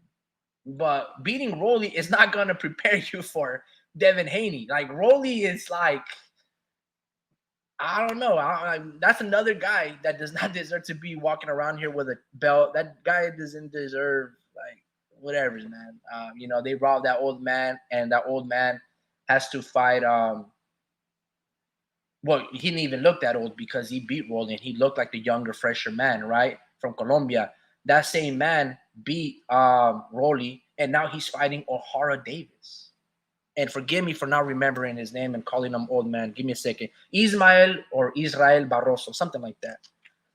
I'm saddened that older gentleman wasn't able to go back to his pueblo and be called a champion. Like, man, sometimes, there's phenoms that get it at 15 or 20 years old. And there's times that, maybe you go to college, maybe you get yourself into some debt, maybe you start a family, and then you get it later in life at 40 or age 50. But you got there and they fucking robbed you. I'm a little saddened that they didn't give that belt to Ismael Barroso, and Tony Weeks stripped him of the opportunity to see the 12th round. That doesn't sit well with me at all. Like I said, some people get it at 20, others at 40, others at 60. And the path to get to that title shot and to have Tony Weeks, who is a culprit of controversy in the state of Texas, who's done shit like that in the past, I'm disgusted by that call, by that performance. It was one of those things that, with as great as boxing has been in 2023, that was one that, man, I wish Tony could have back, because yeah, man, I don't know if Ismael Barroso will beat O'Hara Davis. If O'Hara Davis comes through and beats Barroso, Barroso is never going to get a shot at a title fight. Why would you fight a guy that looks like him? Why would you fight a guy that fights like him? You know, and that has a deadly left hand. Yeah, man, it was sad, bro. It was sad just to think about it. It's nasty. The Mexican G goes real shit like Haney and Tate pretending to be Muslims. Hey, man, inshallah. The Mexican G goes shaking my head. Warp Speed goes at Larry Liston. Good evening, Foster. Welcome back. Also, happy holidays. Live long and prosper. Larry Liston replies with Merry Christmas, everyone.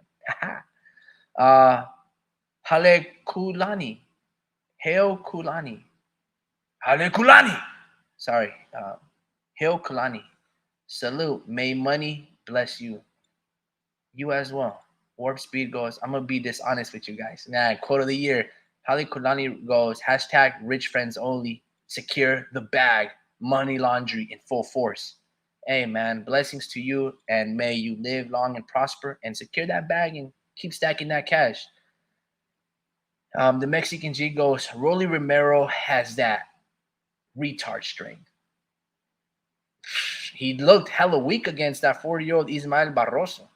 But yeah, I agree. It's not so much that he's that strong, Rolly. It's that he uses his forearm and his whole body to take you down. He's wrestling in there.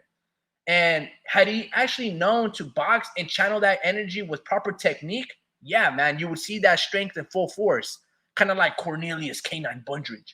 All that muscle, but the badness of poor technique and punch technique, the muscle ain't going to do you no good.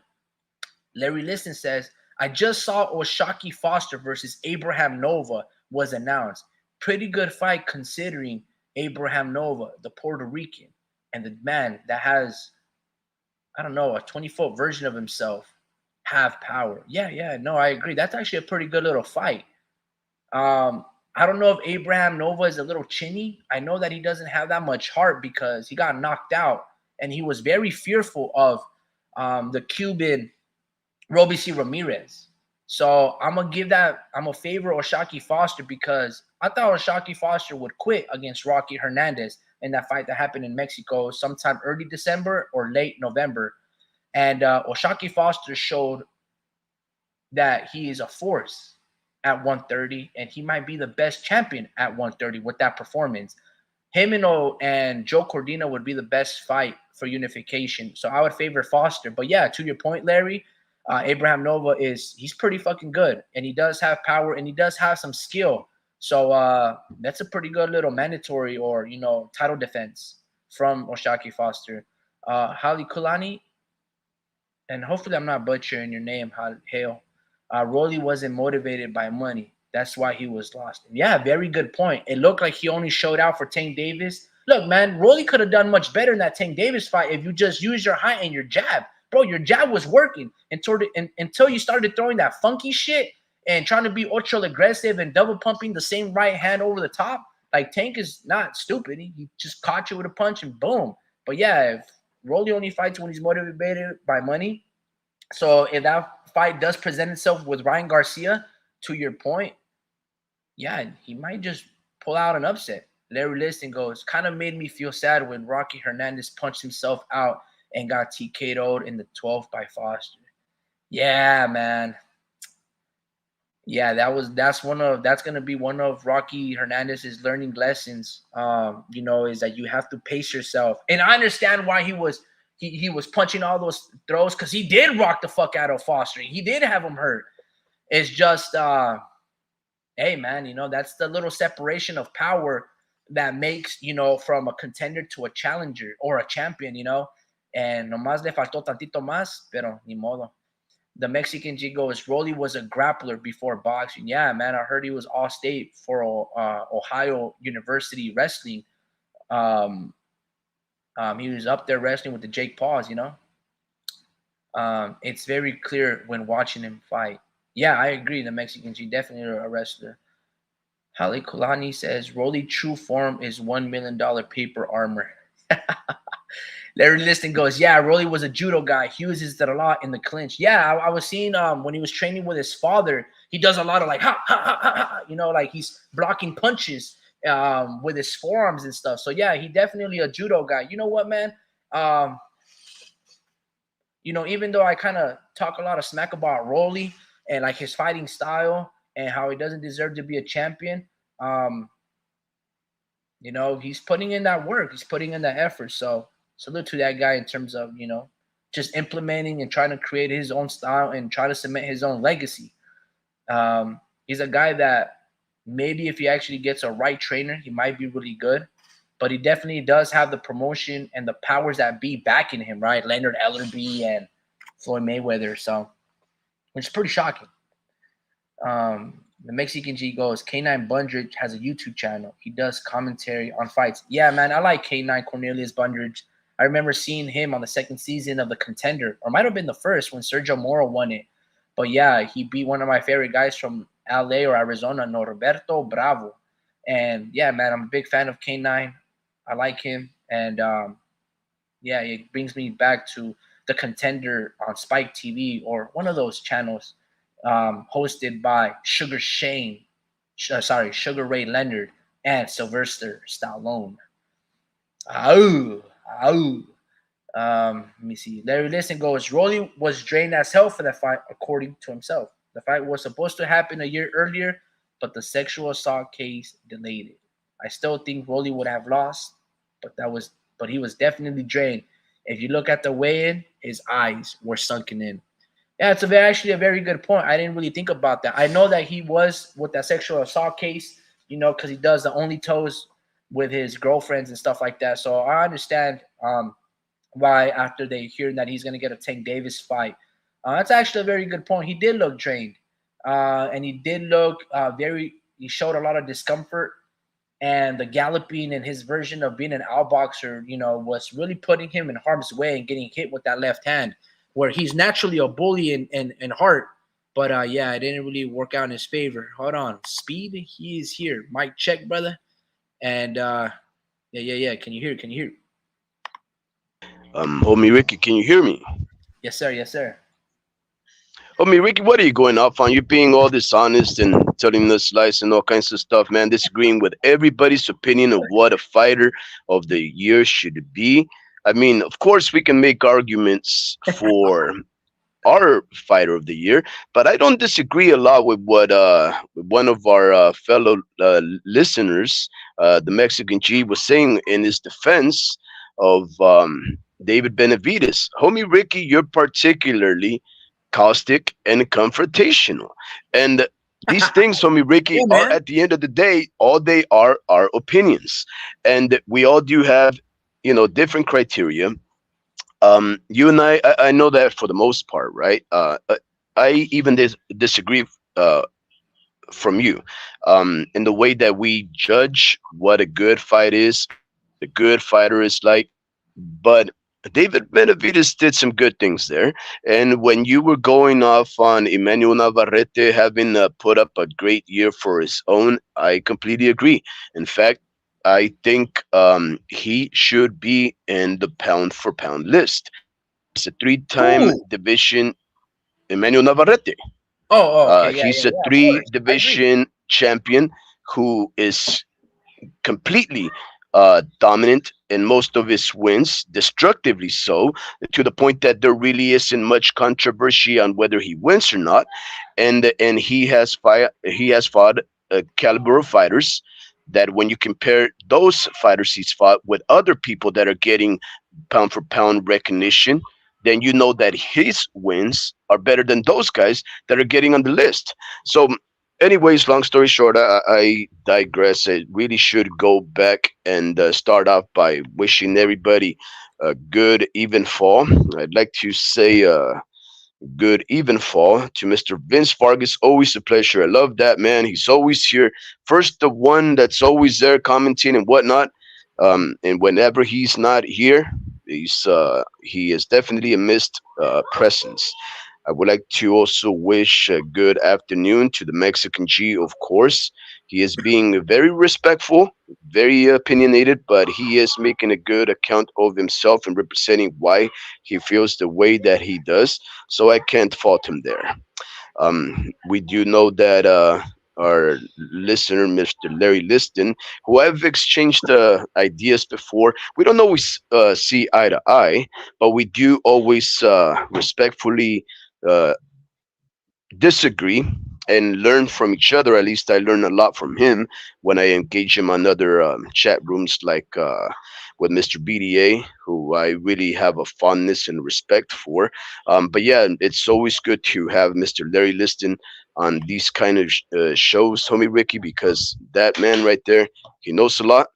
And this is why I never carry myself as person that knows everything, because we are here at the end of the day just to exchange ideas and see if we can learn from others and their corrections of our own ideas, and similarly when they exchange ideas with us to give our contradicting opinions, to see if maybe we can come to some kind of middle ground that may likely be more factual or more reality based.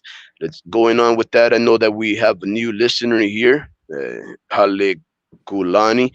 Good even fall to you, Hale Kulani, and whoever else is going to be hopping on later on in our respectful and very lively chat. And all those around the world that listen in but never comment. Still, we do respect you for your time, and we hope to have you come around more often. Now, homie Ricky, let's get down to brass tacks. You've covered a lot of ground. You held the show up for almost 2 hours on your own, which I commend you for. I Damn, never doubt. that long? Fucking Yeah, hell. you. Yeah, well, I've been on the look. I was waiting on the lobby for over an hour. Uh, Whoa, are you serious? and I kept messaging you. I'm saying, I'm here in the lobby. I went to the store. I bought a gallon of milk. I took a 5 gallon bucket of water. I filled it. I came back over here, pumped the gas, came back over here, boiled some water, made myself some nice warm tea, drank that, and I was over here just chatting along with all of these folks, and you still didn't hop me on the live. So I was like, okay, maybe homie Ricky has plans of his own and he just wants to do everything on himself, which is perfectly fine because you were Yeah, my holding it up. apologies, man. I actually just looked at my phone. Yeah, I didn't. I apologize about that. I usually No, like there's having people on here. I didn't. Yeah, man, my bad. no, there's no need to apologize, homie Ricky. You were doing a great job, but I did want to hop on eventually because you said something that was key. You said this video, this live is gonna get struck down. And the reason why I wanted to hop on is because that allows us the opportunity to have fun, to do everything that we want in this here live, as long as we don't violate too many uh, copyrights. And even so, maybe it will still get by. We just would slap on our hand. But nonetheless, homie Ricky, I think we should uh, try to accentuate the incredible year that 2023 has been in the sport of boxing in its history. Now, homie Ricky, again, not because I am a person that considers himself a know-it-all, right? But I am nearing 45 years of age, and one of my earliest memories was gathering about with my family in a big backyard at who knows what person's house this was, but it was a huge ranch, and they used to have this parabolic antenna, which is like something that you point to the sky and you try to see if you find planets or run into UFOs and things of that sort. They used to have that in order to get a bunch of channels from around the world, and that included closed circuit television, which is really where those pay-per-view fights and all of those events back in the 80s, early 80s and whatnot used to come out in. This was before pay-per-view and premium channels and all of those things. And we would gather around, and this person would have this ranch. He would open it up, and he would invite people. You'd pay to get in per person. They just sell food, drink, and us kids, we'd be running around and everything, playing with other kids that we probably never would run into again, unless they were hardcore boxing fan children. And then everybody would get crazy loud, and we knew that the main event was happening. And then everybody gathered together and just took a seat, or we got down on our on the floor, sitting Indian style, and we would watch these men pummel each other slowly, killing each other, and all for our entertainment. Now, all I'm trying to say is this: that's probably about 35 or little over 35 years of remembering boxing. So that means we know that boxing has been around for what, 150 years or so, maybe 200, from going back into the British Isles and all of those things. So I cannot profess to say that 2023 has been the greatest boxing year in all of boxing history. I cannot say that because I wasn't around to live every single one of boxing's history years, right? But I can say this: in all of the years that I've watched boxing, I cannot recall a year this chock full of upsets, uh, accomplishments, ultimate violence, surprises, fights that we've demanded to see that finally became reality. And we just saw this. And every week I kept thinking, nothing can beat this. And then the next week would come and something else just topped the week prior. In fact, just a couple of weeks ago, I was talking about, Mr. Larry Liston brought it up also, was Shacky Shock Foster's victory against the tough and rugged Eduardo Hernandez, right? Rocky Hernandez. And how many times, homie Ricky, did we not say that is fight of the year? When we saw Luis Neri take on Hovsinian, or when I said Erica Cruz, the Mexican, former Mexican champion, against Amanda Serrano, or Jaime Mugia taking on Sergey Derevchenko, or Shaki Foster, Navarrete versus Valdez. Just so many times, Homie Ricky, did we not say fight of the year? Fight of the year. We've said how many times this year, Homie Ricky? Knockout of the year, standout fighter of the year, prospect of the year. We kept talking about all of these things that every single month, as it would lapse, we would discover something that seemed to just question the former fight that we just talked about, because everything was coming full force at us in incredible magnitude, and it just kept confusing us on, was that the fight of the year, or what is this? And today, homie Ricky, I just had another fight that just happened as the co-main event, and Naoya Inoue fight, where I thought this was definitely gonna be fight of the year, and if not the fight of the year, one of the strangest fights that you've ever seen in your life. And it just continues like that, homie Ricky. It just continues to surprise and astound me this year that boxing has provided us. And I have said it myself. Me personally, I've had my ups and downs personally when it comes to health and other matters.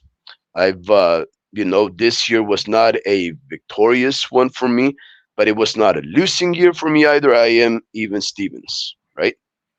But nonetheless, I told you, 2023, as a boxing fan, has been one of the greatest experiences that I have personally lived, that if I happen to die tonight, it would all be worth it, because I have been fulfilled.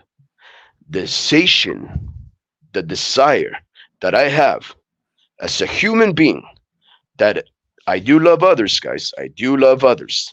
But I have this bloodlust, this desire for men to destroy each other professionally in the ring as a sport. This year provided that.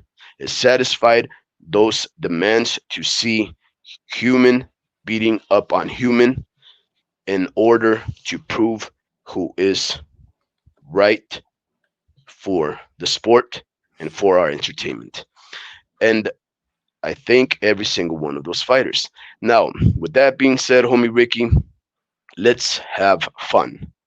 Okay. One of the questions that we were going back and forth on the chat, homie Ricky, was what is the knockout of the year? And I would like to ask our chat group. Wait, hold on. Before you start off with that, since we kind of talked about it for like 2 hours or so, why do you have Joseph Parker as your picture? Well, there you go, homie Ricky. Another example for why this year has been one of the greatest years in my experience, right? Homie Ricky, here's the thing. One of the things that I've tried to inculcate on our listeners is the fact that I try to be an impartial boxing fan. And the reason I am impartial is because I, as a father of boxers and brother of a trainer that whose children have to fight men from all races, colors, sizes, ages, and whatnot. I get to meet other people and then I learn where we are similar. In essence, we are similar in our desire to be great. And I respect an individual that wants to be great, right? So when I look at Joseph Parker, I really found it quite disrespectful that somebody would go over Joseph Parker as a pugilist and Anthony Joshua, Deontay Wilder, Frank Warren, and Eddie Hearn and say, we are so confident that Wilder is this incredible force and that Anthony Joshua is such an incredible and assured winner that we are gonna write a contract that will take place after you two destroy your opponents. And Joseph Parker was like, where do I fit in? How are you guys overlooking me like that? And the homie Ricky, I think you and I we had this conversation in person. I don't know if we addressed it on the live because I've been wanting to make a deep dive episode on Matchroom Eddie Hearn and the crazy shenanigans that he is known for. Listen, I'm a big fan of Eddie Hearn, right? And I am a big fan of Matchroom in the zone and some of the ways that they operate. But nonetheless, there is a lot of chicanery involved with that promotion, right? But nonetheless, I found it very disrespectful that Anthony Joshua and Deontay Wilder would promise the boxing world a fight in the future, overlooking Joseph Parker. And Joseph Parker, homie Ricky, is likely the second best fighter that Deontay Wilder has ever faced in his life. Maybe you can. Some of us can say Luis Ortiz, the Cuban, or so forth. He was probably another one up there. You can, pick and choose whatever you want. But what I'm trying to say is this: when you overlook Joseph Parker after being basically inactive for 2 years, and you think you have it in the bag to make a multi-million dollar fight into the future, discounting Joseph Parker, then when Joseph Parker beats your ass, you can only see that Joseph Parker deserves our respect. And the reason why he is the icon is because this is the reason why I watch the sport of boxing. Because when the odds are against you, when the world is against you, when all the chips are stacked in favor of your foe and everybody counts you out, the only one that can believe in yourself is you. You, as an individual, have to believe in yourself and always keep the fighting spirit alive.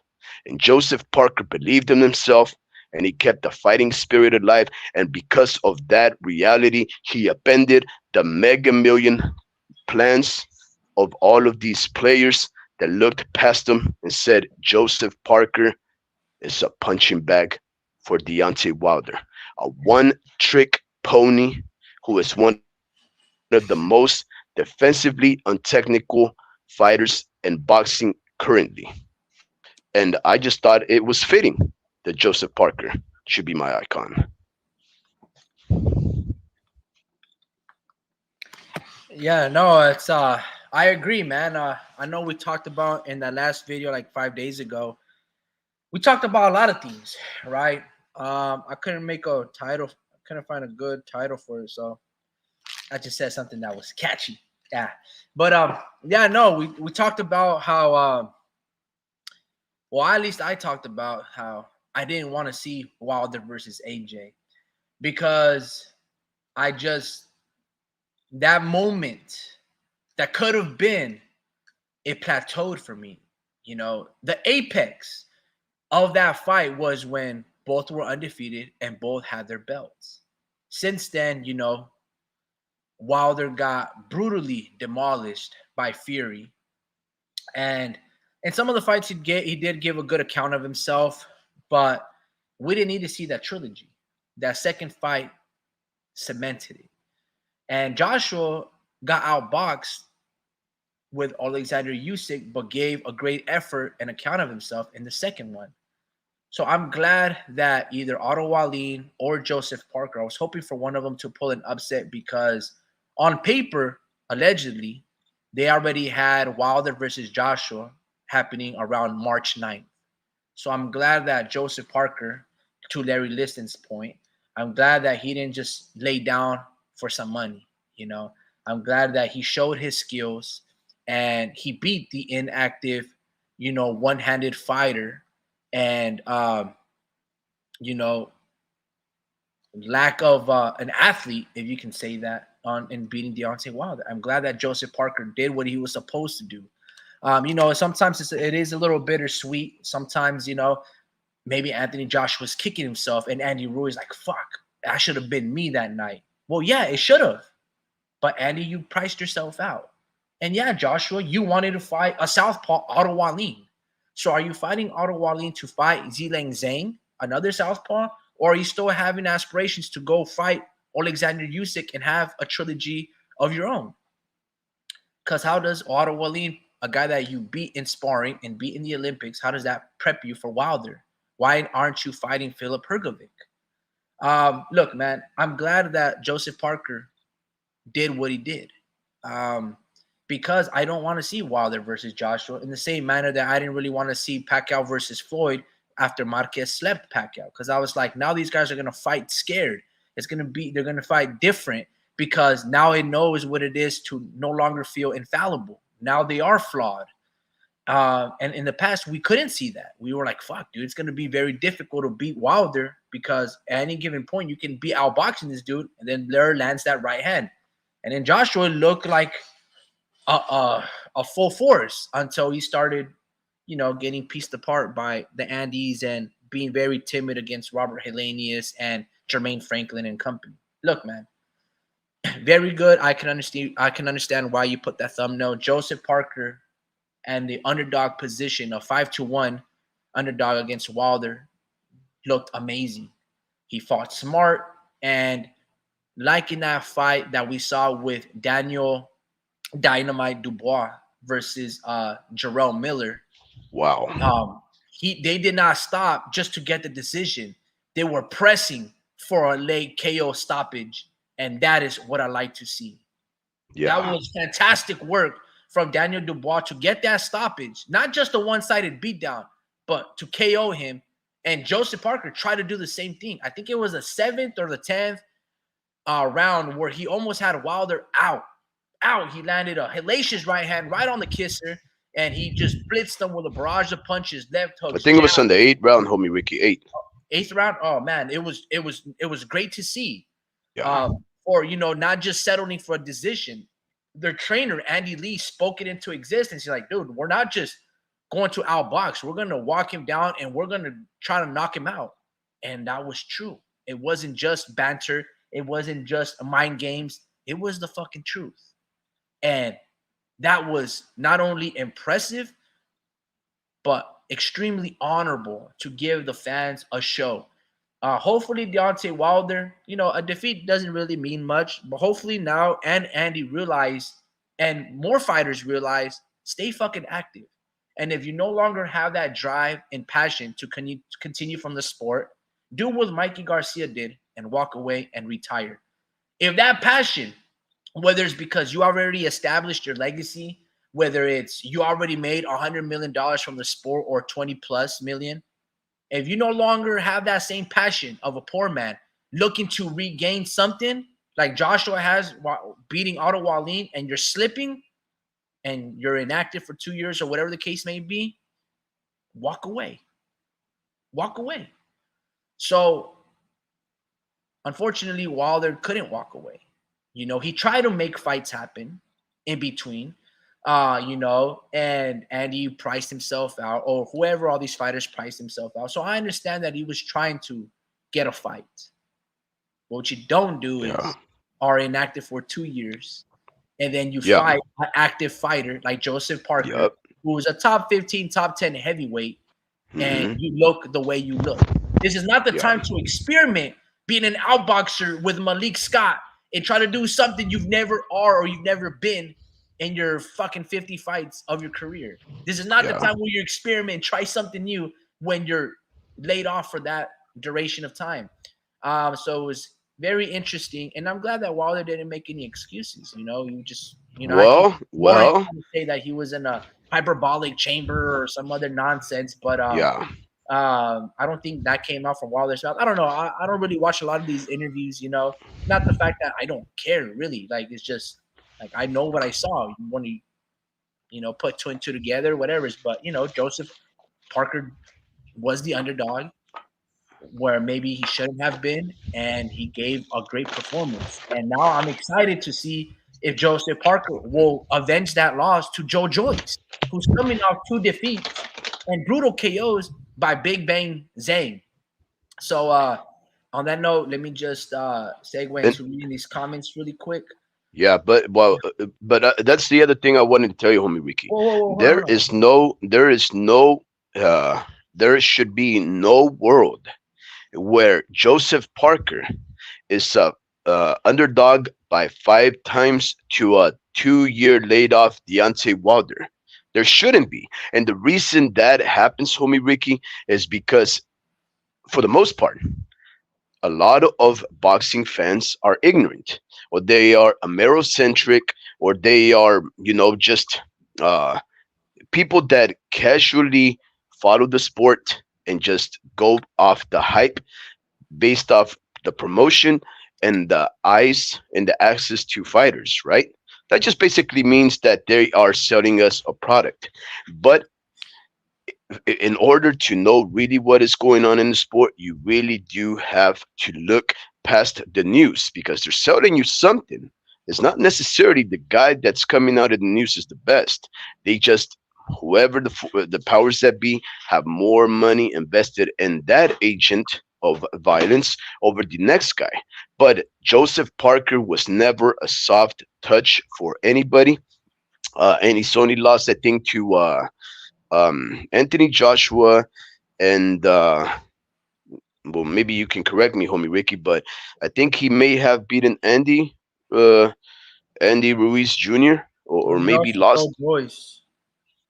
What is that? He lost to Joe Joyce. Oh yeah, okay. Yeah, and those are guys that, there's a good hype and accomplishment on them, right? But the reason why Deontay Wilder, after 2 years of being laid off, can still be considered such a destructive force and valid in the sport is because of our ignorance. And he also lost, if I'm not mistaken, to Dylan White. Yeah, and Dylan White is a Hellcat. That guy is not just somebody that you just show up and you think you're done. No. Regardless, Dylan White is going to end up having a career similar to a Gabriel Rosado or a Chisora. Those guys are just going to fight anybody, and they could beat you or you can beat them, but you ain't just gonna emocion in there unless you are an elite. Anthony Joshua is an elite. Tyson Fury is an elite, and Alexander Povetkin was almost an elite. I mean, elite in his accomplishments as a professional, never having really attained a championship status, even though that guy is an accomplished heavyweight gold medalist who really went almost what, like 30 fights without being undefeated in a knockout streak. Incredible guy right there. But nonetheless, yeah, uh, we showed our ignorance when we decided to disregard uh, Joseph Parker. Sorry about that, homie. We could read on our comments. Yeah, I want to just circle back a little bit. Larry Listen goes, don't forget about Rafael Espinoza beating one of my favorite fighters in Robeisy Ramirez and one of the greatest comebacks in recent years. Made me eat crow for weeks. The Mexican G goes, Blair Cobbs is really fighter of the year. That was funny. Vince Vargas goes, Espinoza beating Ramirez at the end of the year by dropping him in the 12th round to solidify that victory and become a champion as he was a 30-1 underdog. I love that story by Rafael Espinoza. The Mexican G continues on with his funny quips and says, imagine a fight between Rolly Romero and Blair Cobbs. He also goes, it would be an instant classic. Yeah, man, they would they're funny, bro. They're funny. Their build-ups and their press conferences, they can have their moments. Larry Lipson goes, KO of the year for me, Venado Lopez versus Michael Conlan. That's a good uppercut, man. And he slept Conlan. Yep, yeah, that's a good one. Yeah. That's a good one, actually. Here, I thought Parker would lay down for Brown envelope. I was glad that I was wrong. The fight was real. We now see why they used weaponized drug testing against Alexander Povetkin, so Wilder could duck is mandatory. Funny, each time Wilder had a dangerous opponent in the past, they mysteriously tested positive. King Kong Ortiz, Povetkin, Dylan White. Sorry, wearing my conspiracy tinfoil hat at this moment. But interesting enough, how Maldonium was legal literally months before Alexander Povetkin was caught, and then they banned him from being the mandatory. In which you reply, Speed, at Larry Liston, yeah, your skepticism of this sport is valid, and it is historically corrupt. Still, I prefer to believe most men are principled. Larry Liston replies, not much has changed my mind. It's all done in the dark these days. Sometimes, if you have a roast infestation, it sometimes helps to turn on the lights. Yeah, no, it's you guys bring up very valid and interesting points. I would agree. The WBC has something against Russians, right? It's no secret. Absolutely. Americans and Russians have been butting heads way past the Cold War, and they continue to engage and escalate certain situations politically, whatever the case may be, and sport. And they've always tried to, yeah, man. I mean, look at it with Dmitry Bivol. You know, it continues to go on with the WBC. And while they're being the WBC champion, they never wanted a Russian to hold on to that belt. At least from what it looks like, Mauricio Suleiman doesn't want to, you know. But yeah, I agree. Laudonium had barely been legal, you know, and then it became illegal 3 months up until the fight, and he was Wilder's mandatory. So yeah, no, it's very dirty business. I don't trust the WBC.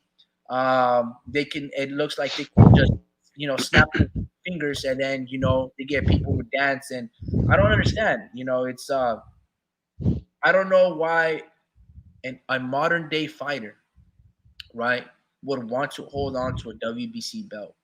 You know, if there was some honor, not just historical relevance, but an honor to hold on to a belt with principle and integrity, that would be the IBF. They tend to enforce their mandatories. They tend to have a second rehydration clause of 10 pounds. They're consistent, right? I think the only time they were somewhat inconsistent was with Errol Spence when he was the IBF champion. But even then, they stripped him. Oh no, they stripped Bud Crawford and gave it to what's Boots Ennis or whatever the case may be. But they would still enforce Errol to fight his mandatory, like Constantine Palomero, and Palomero, if he would walk away, and then he fought Carlos Ocampo. But they've been consistent with enforcing their IBF mandatories and or stripping fighters. They did it with Josh Taylor. They did it with many IBF fighters. They're the only people that seem to have integrity and be consistent, not only with their bylaws, but in terms of their representation. Daryl Peoples, president of the IBF, they're consistent on that aspect. And yeah, man, if I'm the WBA, I don't like how they go about Well, as well. didn't Anyway, didn't the IBF didn't the I IBF strip didn't the IBF strip Josh Taylor of a belt just like 6 months in after having become undisputed? And didn't yeah. they just strip So Cordelia, Jay Opataya? Didn't they just strip Jay Opataya this week because he wasn't willing to wait for Marius Bradis, a man he already beat in one of the fights of the year of last year, to completely heal from his supposed injuries? A fight that Marius Bradis actually said that he's okay with allowing this guy to take an interim fight before that mandatory defense because he said himself he still needs time to heal. Somehow, even after Marius Bradis stepped aside and said, I need time to heal, I can't fight this guy, they decide to strip Jay Opataya the week that he is supposed to fight his opponent, the guy who he just completely annihilated in a minute and a half into the first round on this one of the greatest pay-per-view events in history. And there was really no need for it, homie Ricky. There was no need for it. The well, fighter that what I'm he saying was is, mandated to fight was supposed to heal first. And the guy said, I need time. So he couldn't fight him anyways. And he was willing to step aside. There was no issue except for the IBF. Everybody pleaded and they went through the case to argue it. And somehow the IBF decided to strip him, even though, homie Ricky, they knew that their purse cut for their sanctioning fees, for the amount of money that Jay Opataya was gonna be making from one of his highest purse bids, fighting with the Saudi Arabians, that was gonna fill their coffers more than any other fight, including the Marius Bradis fight in 3 or 4 months into the future. So it's why would the IBF strip that guy? And all I can say is it smells like chicanery. And because of that, I have to say, people like Larry Liston, right, who does have a cynical way of looking at the sport, on occasion will say the things that make sense because there are so many questions, homie Ricky, that have no right answers, that they have no logic behind them, that you just have to say the corruption continues, right? Now, this is yes one of the and things that no, because check this out. Just to interject really quick, they also stripped Jermell Charlo of the IBF. They also stripped Joe Cordina after having an amazing fight of the year in February versus Rakimov. Joe Cordina injured his hand, and they were like, yo, you got to fight. You have 30 days to negotiate with so and such. And they stripped him of the IBF, in which he had to re-earn that belt. Actually, he knocked out that Japanese fighter, and then he got stripped, and then he had to fight Rakimov for it. Then they also stripped, to your point, Josh Taylor after being injured. They stripped him out because he couldn't fight his mandatory. But what I'm saying is they've at least been consistent. They've been doing it for every fighter. To your point, they're not. It doesn't look like they're money hungry because they were just going to earn a big, significant purse with Jai Opataya getting that Saudi money. And they're like, no, if you're not going to fight your mandatories, we adhere and stand by our rules and regulations and our bylaws. They did the same thing with Jermell. If they didn't strip Jermell Charlo, more than likely he's going to have 3 other belts and he's going to unify with Tim Tszyu, another fight that will be and make a lot of back-end money for the pay-per-view. And guess what? They still stripped them. So at least they're principled in terms of how they see their mandatories and not injuring your hands, you know? So you know, or like whatever the case may be. They're enforcing. So in other words, you're saying. Fighters. So if they're doing it for everybody, So in other words, what you're that's saying, fair. what you're saying is the sanctioning body, the IBF, is righteous and fair. Sense that if you are a winning champion that does not sustain any injury in a fight, you can hold on to your belt. I mean, that this is a sport where people are going to get hurt. And in fact, I promote the more ultimate violence side of the sport, right? You gotta look at it like If this. if we go based off my impression of what a good fight, a fan-friendly fight will be, which is ultimate violent, then people are gonna get hurt. And one of the things that is gonna get hurt first is gonna be your hands. So it's ridiculous if we're gonna strip everybody that gets their hands hurt in a fight. Well, you know what's gonna happen, homie Ricky. A lot The of these show, fighters are not gonna declare themselves being injured, the and show now they're must gonna go be on. hurt. The Of course, the show must go on, and but that's what I the like about the like for instance, Jermall Charlo with the WBC. He's held on damn near hostage of that belt for 2 to 3 years, and the WBC just came out in an article and saying, guess what? I stand on every decision that I made with Jermall Charlo. They're happy that they didn't strip Jermall Charlo. At least the IBF goes like this. Look, if you're injured, once you get healthy, you can either fight a top fighter or fight for your belt. And that's what Joe Cordina did. And that's what all these other fighters, once they get stripped and they can't, you know, if they're unified or whatever, or barring an injury, after getting healthy, you can fight for your belt right back. That's honorable because they're doing it on a consistent scale. You know, I don't necessarily agree. I think you should, be like, bro, at least give me an exempt. Like, bro, like I'm fucking injured. Here are the medical doctors. Here's my CAT scan on my hand. Here's your x-rays, obvious. But at the end of the day, no, the show must go on. Look at Rolly Romero, right? Look at Rolly Romero. He gets a fabricated belt. It's a legitimate belt, but not in the, not when you look at the details and in the fine print and how he won it. And then he fakes an injury. To my knowledge, I never seen a WBA show the x-ray or Rolly for that matter. And he holds up the division hostage, hoping to land a Ryan Garcia or a Tank Davis rematch or even a Devin Haney unification. So what I'm saying, at least the IBF is consistent in that manner. There's no sanctioning body that is, going to be like without flaw, right? They're all flawed, but at least they're consistent. So at least if there's a criteria and a measure that they're standing by, then now you know the standing. Now you can play in their rules. So I like that. Now I know that you go, Larry Listen goes, not much. Okay, correct. The IBF used to work almost directly for Don King. That's why I value how you look at the sport, Mr. Liston. It's probably not always strange things, but on occasion there is evidence of foul play. It is indeed a sport filled with utter mysterious things that you will never experience in any other pro sport. Yeah, and that's the thing, homie Ricky. Sometimes even other sports, for example, on the last don't start talking about football. Being because that's ridiculous. I really don't believe that one. Not just football.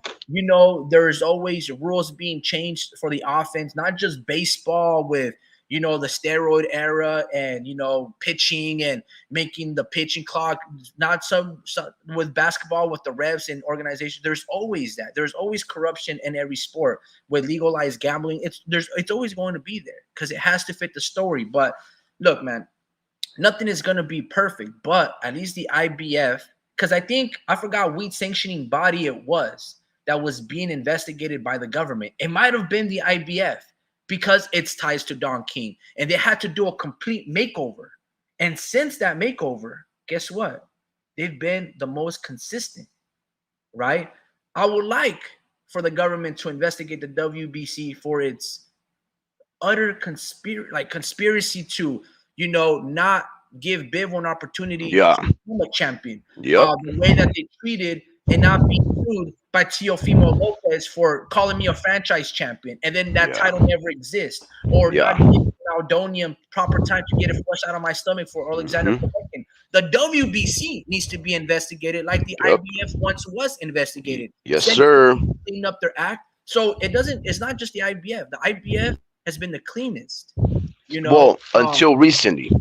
Well, But yeah, in the last 15 years since Don King era, right? yeah, what they have been the most consistently fair and equal in the way that they demand of their fighting champions to defend the mandatories and so forth and so on. And they are very, very strict with their weight requirements, absolutely. But those things have also changed, Tommy Wiki. There have been fighters that have received leniency where other fighters have not. They're starting to pick up, in my opinion, slowly but surely, on what they can and cannot get away with. Especially now that they see the other sanctioning bodies moving so, uh, suspiciously. So they say, well, mea culpa in comparison to theirs, it's really no big deal. But it is the homie Wiki. The IBF has been one of the most consistent after the FBI and Bob Arum went after them. You're absolutely right. But even we had to laugh, Mr. Larry Listen and I, because Bob Arum, once he investigated the sport and how corrupt it was, he learned this intricate nature, and he got involved in it himself. So yeah, it's ridiculous. You can't make this stuff up on me, Ricky. But look, before we go on and try to make this about corruption and everything, let's have fun, homie Ricky. Let's Yeah. recap. Let's recap the year in 2023. In my opinion, the greatest year in boxing's history. Now, I'm gonna post a question out there, if you don't mind, homie Ricky, for you and our lively commenters, and I want to ask, who is your fighter of the year? Now, we do know that the Mexican cheese fighter is David Benavides.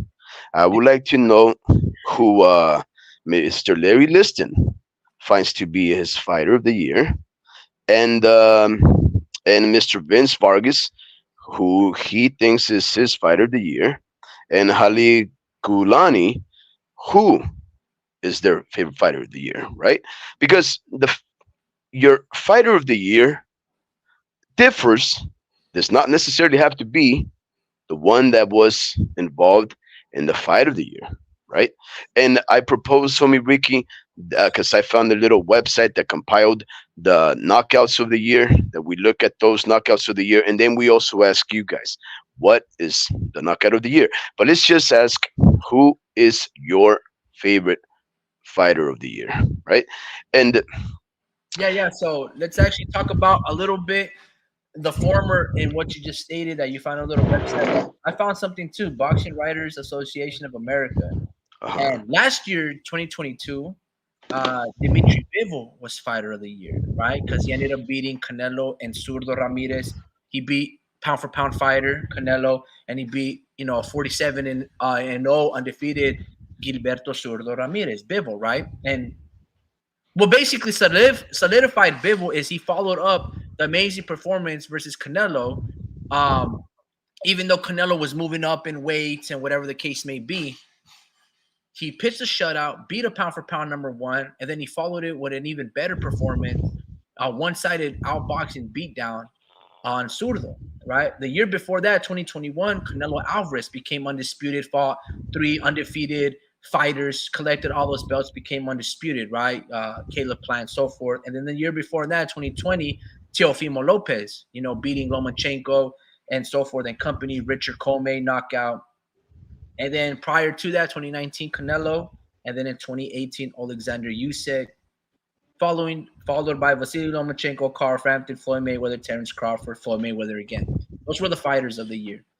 And one thing that I've noticed is mostly in order to be fighter of the year, you have to be a winning fighter. You can't have a loss. So for me, that kind of sucks because for me, I liked Brian Mendoza or George Cordina.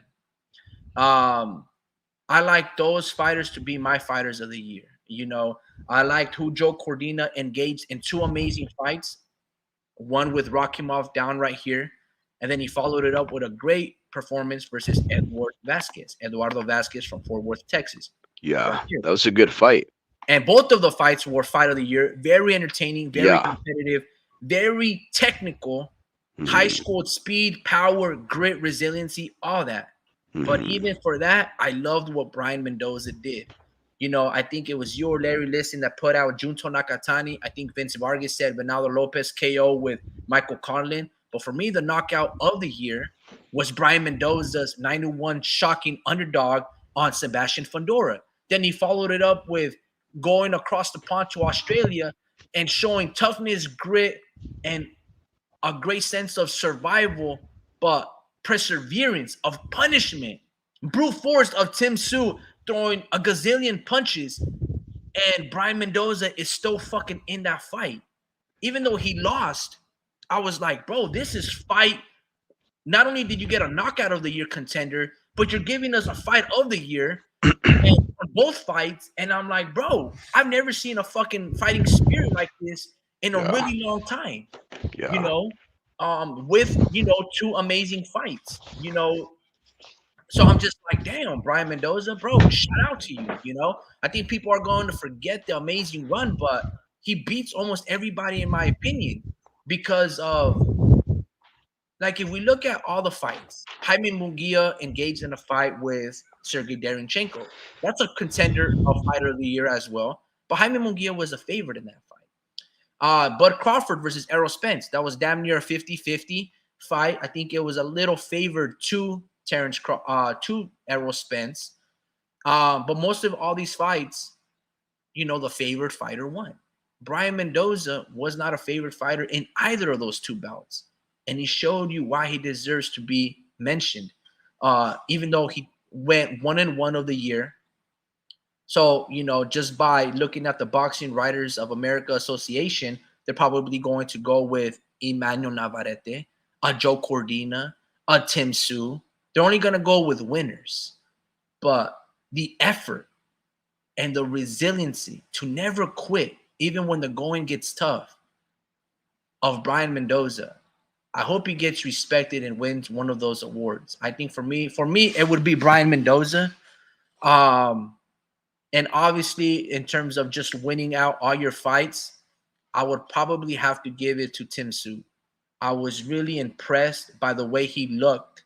First and foremost, he had 3 fights. Tony Harrison, an outboxing style. Carlos Ocampo, a Mexican, that's supposed to bring it, and had a really good fight with Sebastian Fundora prior to it. Was on a 10-fight win streak, and Tim Tszyu knocks him out in 1 round as he rolls into his 1964 Super Sport Impala convertible.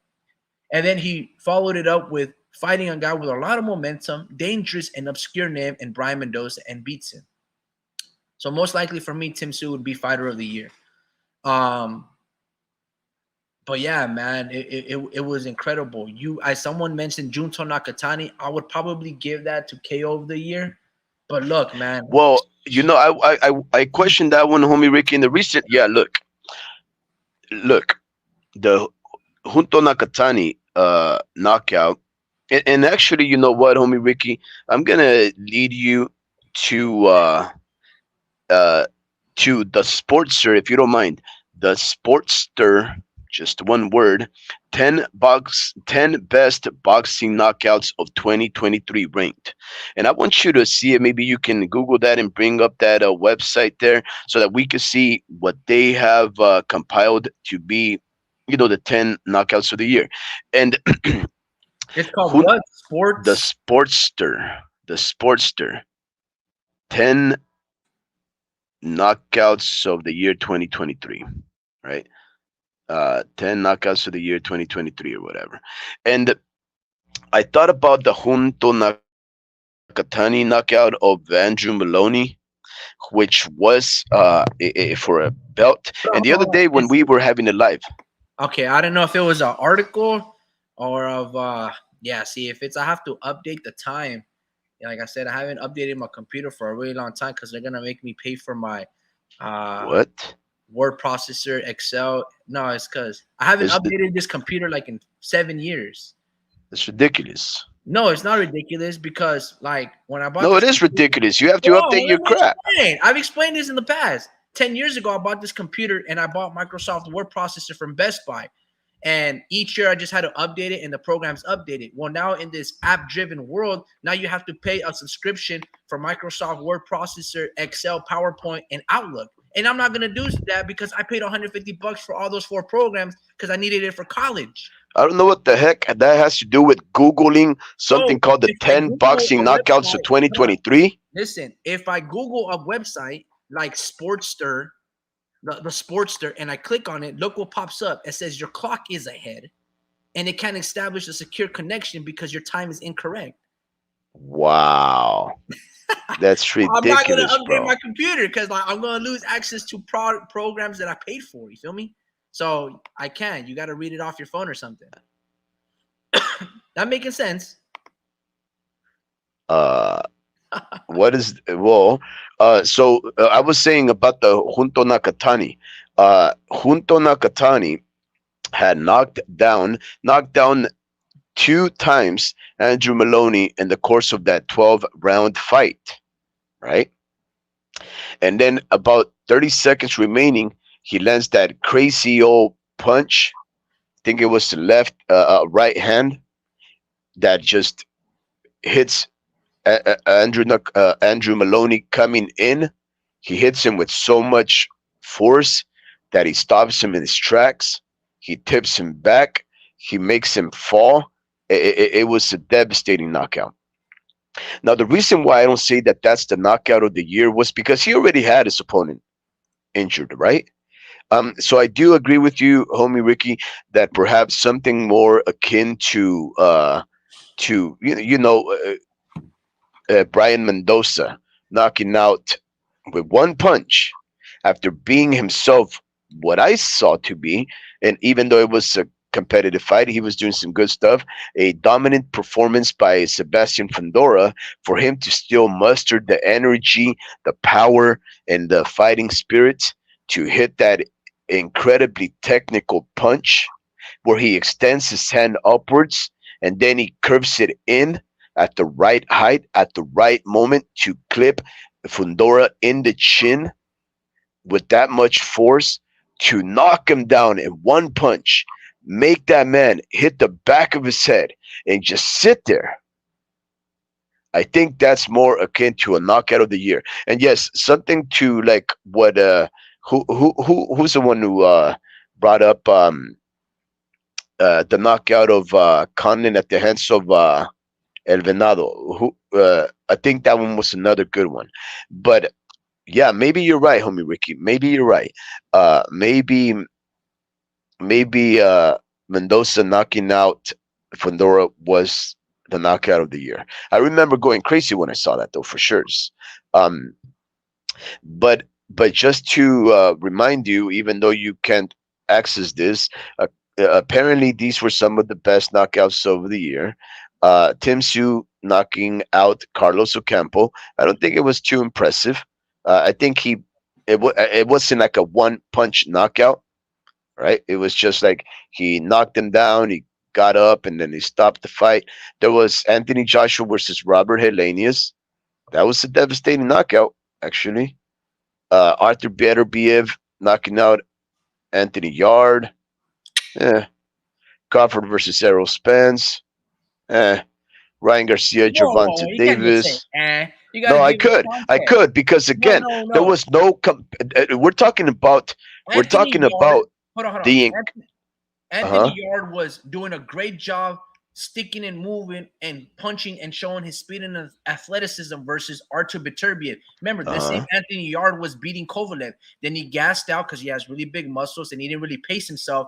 And Kovalev ends up knocking him out in like the 7th or the 10th round with a jab. He learned from it. So when he fought the Russian based out of Canada, Artur Beterbiev, the unified champion at 175, Anthony Yard is giving a good account of himself, and Artur Beterbiev lands an uppercut and a 4 that just shatters this, and he doesn't get up. Anthony Yard. You can't just say to Terrence Crawford and then Errol Spence. Man, Spence came out. Okay, then let me ask you.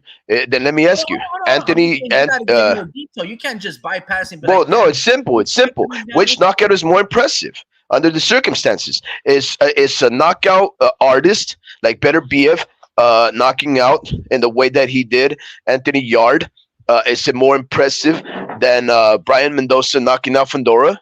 And I don't think so. I No, personally don't think so. if you go down the list, it'll tell you that Fedora versus Brian Mendoza KO was number 2. No, no, So no. I don't care what their opinion is. I'm no, talking no, about no, what you guys think is your knockout of the year. I don't care. I'm not trying to say these guys aren't the end all be all.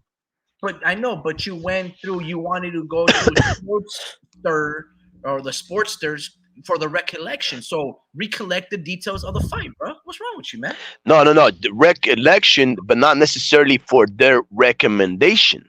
You see what I'm saying? I don't care Then about the why did you recommendation, reference us to that website, then, bro? What are you talking about, man? right? So going on, Anthony Joshua Robert was another good one.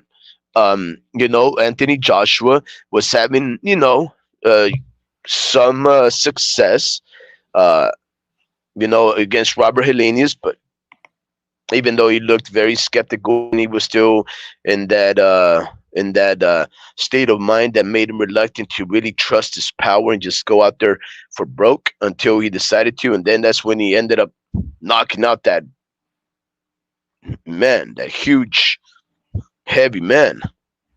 But that's what you expect from heavyweights, and that's actually one of the reasons why Anthony Joshua has started to be discredited as a heavyweight champion, because that's what you expect from heavyweights, knockouts.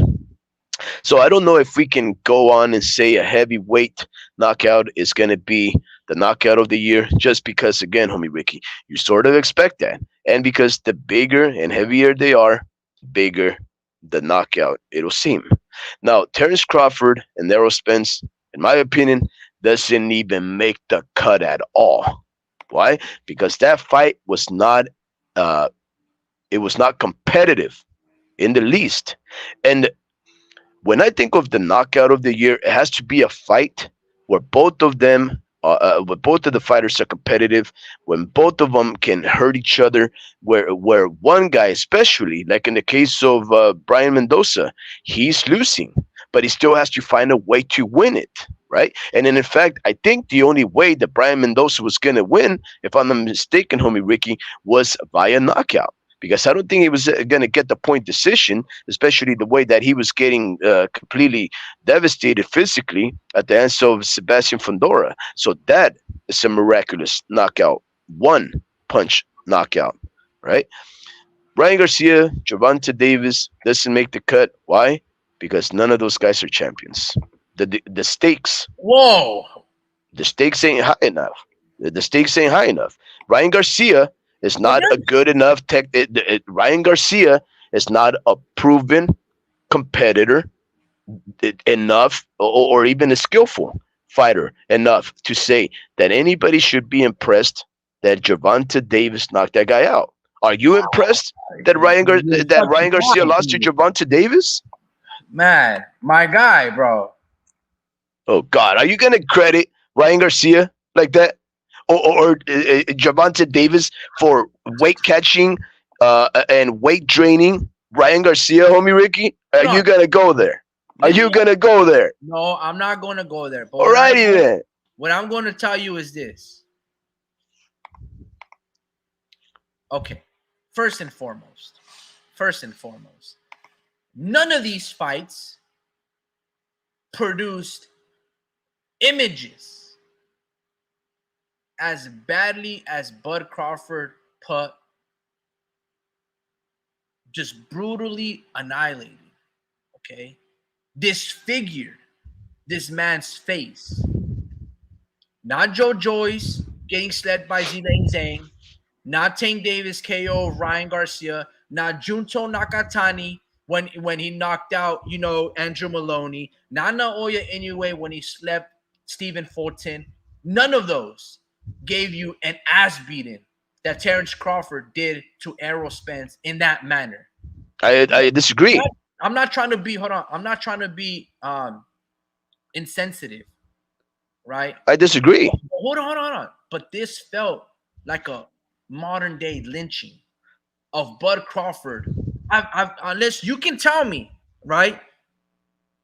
I've never seen two black fighters or one black fighter's face ever look like this. Have you ever seen, give me in history, of a black fighter that had this beating and cut up and gushing of those images? This looked like a fucking Martin Scorsese film of Raging Bull.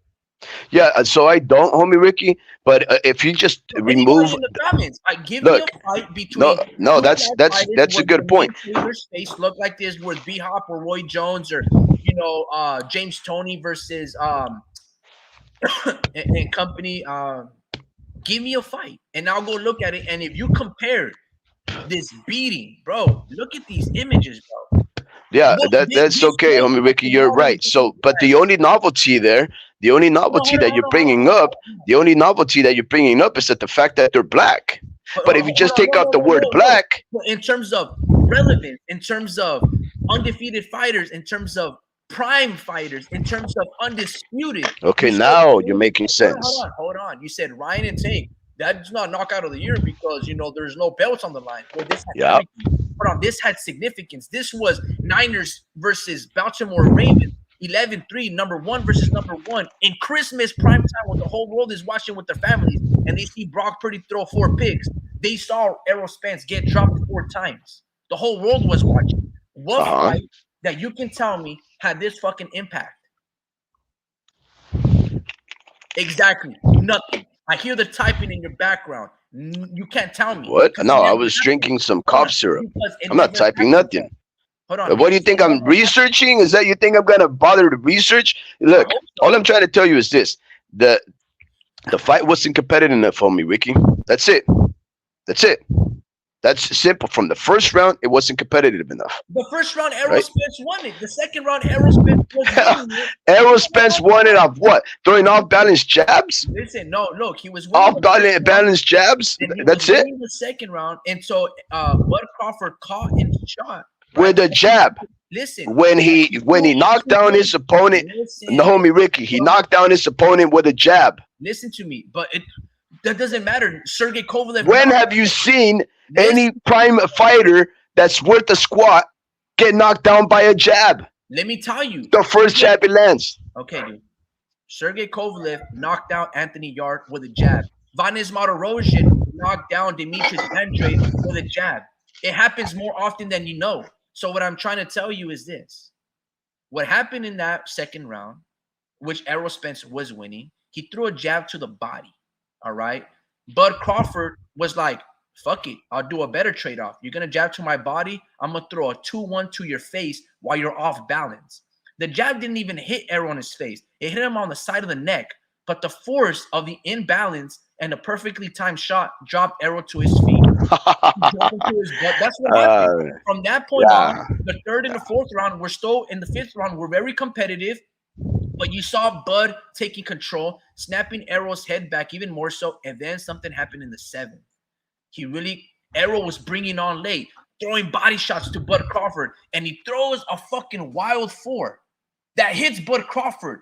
Bud Crawford sneaks in a little uppercut, kind of like side angle, 35 degrees, and catches Errol right on the chin. As he's looping his 4, he gets dropped. He gets back up, and then he double hooks on the southpaw stance. Bud Crawford, a double right hook, and drops and sends Errol flying to his fucking neutral corner in the 7th round. Errol gets back up. They touch gloves. Bud Crawford goes to the corrals on the ropes and is fucking talking shit to Jermell Charlo. The 8th, 9th round resume, and guess what? Errol was still coming up. Bro, it was a badass fucking fight. You're tripping. Oh my, get out of here, bro. Get out of here. All right, bro. That was the most one-sided fight between two undefeated fighters fighting for undisputed that I've ever seen in my life. Don't kid yourself, homie Ricky. You can go on and praise both of these guys walking in there, being undefeated and whatnot, but we know that at the end of the day, we ended up seeing, and I hate going here because I don't care. You're supposed to live a fighter's lifestyle. But the reality of the matter is this. We had a fighter that had no teeth, that had basically implants, right? Scar tissue all over his face and his lips, a detached retina, punch drunk even when he was speaking in the pre-fight interviews, who was looking worse for wear right after his crash. That it's a miracle that he survived. Right now, that has Hold on, nothing to do with Terrence hold on. Crawford. That has nothing to do with Terrence Crawford, homie Ricky. That has nothing to do with Terrence Crawford, right? Because Terrence Crawford is just gonna live the fighter's lifestyle and show up to do his job. But No, if you're gonna tell me that Terrence Crawford beat the same guy who uh, was the killer, the body snatcher, the bone breaker, the orbital bone oh my goodness. breaker. That guy, we know he still has that, homie Ricky. We know he has that power, but we know that Errol Spence has already been fighting at 147 for too long of his career. He's No, already, no. homie Ricky. We're not gonna dwell on one of the most non-competitive fights that I've ever seen in my life. Can we You don't get have a good past that? memory. No, Hold on, hold can on. we get past that, homie You Ricky? don't have a good memory. You It don't have a doesn't good memory. Let matter. me tell you why. It doesn't matter. I assure you, if we ask if people thought that fight was competitive, they'll say no, they didn't. Because We they can don't have a ask. good memory. Oh yeah, right. Because you're the only one that has a storage bank in your brain, right? No, homie Ricky, Hey, that I fight mean, was not that's actually competitive. pretty fucking factual, dude. That's not facts. That's your opinion. You're No, gonna say no, it's I have a competitive, and very I'm gonna fucking say it's memory. not So what do you want? competitive.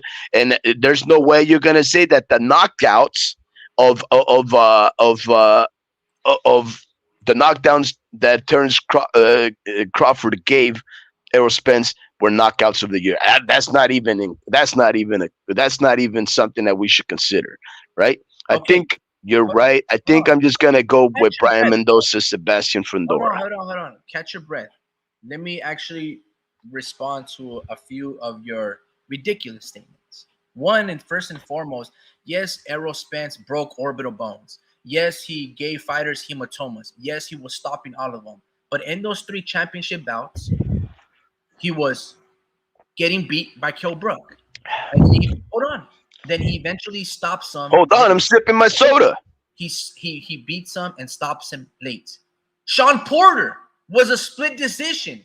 And if Errol doesn't drop him in the 12th round, Errol Spence loses. This is pre accident against Jordanis Ugas was beating him and he stops him late. Errol Spence is like a modern day Julio Cesar Chavez Sr., where he's losing all of his bouts and he comes like in that fight with Meldrick Taylor and stops you late. That's who Errol Spence is. He's not a one punch knockout artist with Deontay Wilder. No, he's a grinder. He fucking digs to the body, you know, invests, takes your legs out, you drop your hands, and then he comes over the top. That's what he does, bro. Okay? Yeah, homie Ricky, we're talking about knockout of the year, Oh, wait. not about fighter of the year. But listen, because again, you suck with building context. Okay. So what I'm saying is what Bud Crawford did to Spence to tie it back down was impressive. And I showed you because apparently images and memory don't not one Look, of I don't care about the physical destruction. We're talking about the knockout of the year. Focus over here, buddy. I'm The telling you, knockout of the year. the visceral images. It doesn't matter about the visual image. Show me the knockout. Show me the knockout. I want to see the knockout. Pick and choose which one you want to see. No, the knockout. The one that ends the knockout. Hold on. There's only one knockout, homie Ricky. Hold Everything on. is a knockdown. Wait. So I know, I understand. I'm not saying knockout of the year. Just I'm just focus, saying, buddy. listen, what I am trying to tell you is don't just downplay what happened. Okay. I'm gonna downplay it when Hold we're on. talking about knockouts of the year, homie Ricky. So the reason why the Sportster has that fight in there, whether it's fight of the year or knockout of the year. Wait, let me see where he had that fight. Hold on. He had it number 7, Terrence Bud Crawford versus Errol Spence. So the Sportster goes, this fight was for all the titles, ring, whatever's. Terrence Crawford shocked the world by dominating Errol Spence in a one-sided beatdown in what was believed to be a 50-50 fight. Crawford came out unscathed, scoring 3 knockdowns and stopping Spence in the 9th round to become undisputed welterweight. Not my words, the Sportster, who you wanted to reference because they gave us a list. So your horrible recollection can tell us that those fights are So even though it wasn't a knockout in which a fighter got slept in this particular fight, he still has it as an honorary mention. I've already That's not told you. what I don't care, Hold on, homie hold on, Ricky. hold on. We're not talking Hold about on. honorary mentions. My guy, we're supposed to have fun, and you're making this extremely difficult. Listen, No, what I am trying to tell homie you, there Ricky, was this guy right amazing. here. My guy, You're I'm so trying to stubborn, tell bro. you. Hold on. These are not my words. This is the reference site that you wanted to go based off. I'm just giving you context because obviously you forget.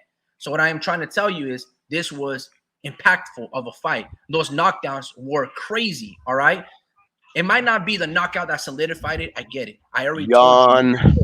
So that's number 7. Number 6 Yawn. was Ryan Garcia versus Tank Davis. Now, Yawn. you also were also saying, well, that's not honorable. That's not fight of the year because of the body shot. But you're forgetting how Ryan came out very strong and Tank was hugging and running from Ryan. Protect yourselves at all times. That's That's not knockout of the year. because Ryan got up. Exactly. Hold on. Had Ryan stayed down and unconscious the way Amir Khan was with Canelo Alvarez, that would have been knockout of the year, bud. So what I am trying to tell you is, yes, the body shot does not compare to Junto Nakatani. I get it. But you have to build the context, bro. You can't just bypass it and go, man, like you were doing. This is why I had to. Okay, yeah. If you want, if what you're trying to do, homie Ricky, is go through every one of the knockouts that the Sportster is reporting on and give it context for our listeners that may not have watched those knockdowns or knockouts. Yeah, I completely agree. You should do that.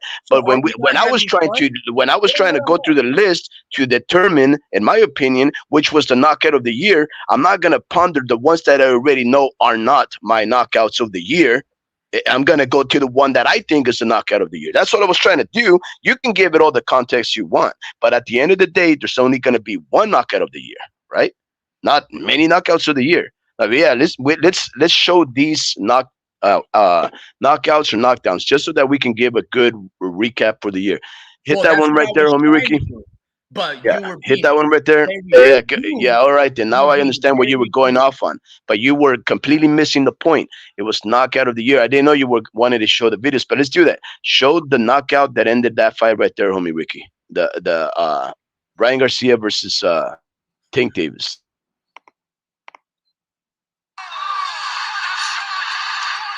You forget Ryan was actually dominating that round up until that punch, which allowed a judge to score it. No, I don't forget. I remember that was only a round and a half in. No big. Yeah, you think I don't remember? That was just 2 minutes come on. in. The timer is literally down below you. But anyway, I'm a And because I paid to watch it. What are you talking about? I paid it. Ouch. Timing right. The fucking body shot hurt so much that you can see the blood trickling down from his nose, and Ryan subsequently wipes it away. Yep. Yeah, man. So while it might not be as brutal as the other ones, it's an honorable mention.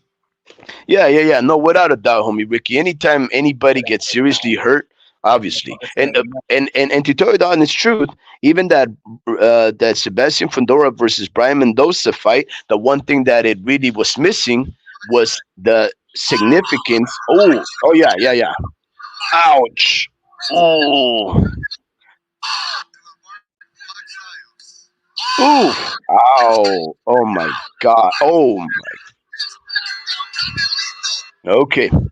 For those that don't know what happened, that was I think his name is Jesus Avelar, who was fighting for a small Southern California outfit called CBN Promotions.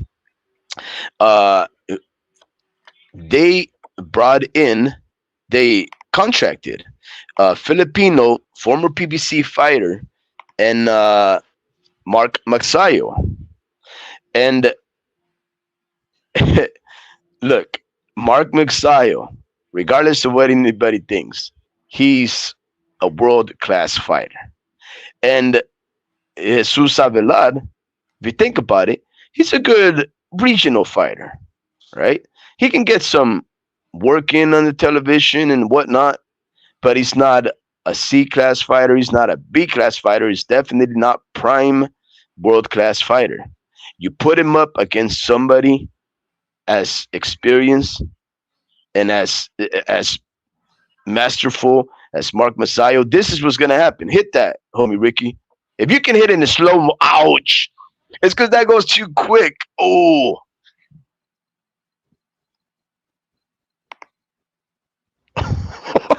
I'm sorry. I don't want to laugh. Well, that's why people watch knockouts, man, so they can have a little bit of laugh. The biggest mistake here, from a technical standpoint, if you really look at it, let me Yeah. start real quick, guys. Yeah, He did the same mistake that Ryan Garcia did when he was pulling back versus Luke Campbell. Chin drop up the in the sand. air, head up high, and his hands down low. Hold on, Yeah. let me slow it down to playback speed. I don't know, 25%. God.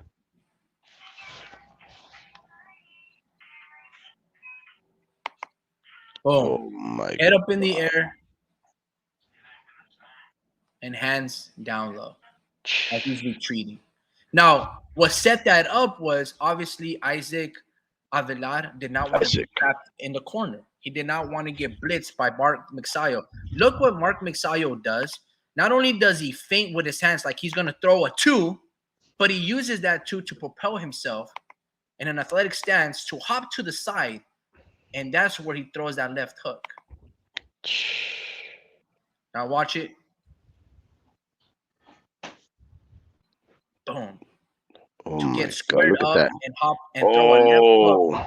from off the center line. That's how that happens, and that's why Isaac Avelar wants to bail out of that area. So that's Oh, look at his head. Look at his head right at the end, homie Ricky. Look at his head, how it just contorts everywhere. oh, That was scary. Well, you know what? I may want to Google if he's okay, because he hit the back of his. okay. Now Huh? let me read a few of these comments. Wow. Let's see what it says. Okay, we talked about that. Larry Liston goes, the WBA and the WBC are the worst. The guy who runs WBA, Gilberto Mendoza Jr., is a sketchy character as well. He has a vested interest in certain fighters from Venezuela, specifically Roman Villa and Gabriel Maestre. Yeah, if I'm not mistaken, Gilberto Mendoza is like from Puerto Rico or something like that. Yeah, but I think he is also sort of like their, Yeah, I so wouldn't he say has promoter, like a manager or something. I don't know. That might be a conflict. Yeah, Larry it was Liston, weird. for you guys to wondering why a pretty random couple of Venezuelans show up on a PBC Showtime show. At least that's the rumors. Larry Yeah. Liston says fighter of the year for me is Naoya Inoue. He beat a decent opponent in Paul Butler and destroyed two good fighters in Stefan Fulton and Marlon Tapales. He Yeah. even looked like he got better and more impressive for each fight. Yeah. Heavyweight of the year, Joseph Parker. 4 wins, 3 against B-level fighters, and the big upset against Deontay Wilder. Continues to go on and says, performance of the year for me was Rafael Espinoza. Prospect of the year, Bam Bam Rodriguez. I can give you performance of the year with Rafael Espinoza. Prospect of the year, I don't think you can quantify a champion as a prospect, let alone a unified one. Larry Liston goes, I'll take that back. Bam is the past, the prospect stage. So Lorenzo Medina is my prospect of the year. Check him out, guys. He's a Cuban American heavyweight, only 19 years old. I think I've seen him. Vince Yeah, Vargas, that's the guy we were talking about, homie Ricky. He's he fights for most valuable prospects, Jake okay. Paul's, and he's the guy that I told you that in the 6th round fight he had been knocked down, I believe, in the 2nd round, and he had to really bring it at the end. And sure enough, about a minute remaining, and where everybody is demanding that he knocks out the guy to secure a win, that's exactly what he does. Yep. For Vince, heavyweight, I don't disagree. Lorenzo Medina is a very good prospect. I thought maybe he was Puerto Rican, but I guess he is Cuban American. Vince Vargas goes, prospect of the year for me is fellow Emiliano Vargas, a fighter that draws a lot of attention and a lot of haters. I never Yeah. miss his fights. Emiliano El General moves the needle. Team Vargas. Yeah. He goes, not sure Bam should be considered a prospect. He's a 2. Okay, we talk. Okay, for sure. Beat 2 out of the 4 kings. Vince also goes, what was impressive with Rafael Espinoza getting knocked the heck down early in the fight, getting up, stumbling to the ropes, surviving when he was all about done if he didn't get saved by the bell. That KO in the 12th round didn't happen. No, yeah, that KO would have happened in that round. Yeah, I agree. Knockout of the year came from Richard Torres Jr. Man, he had like 10 knockouts, bro. That's Yeah, hilarious. Nah, yeah, man.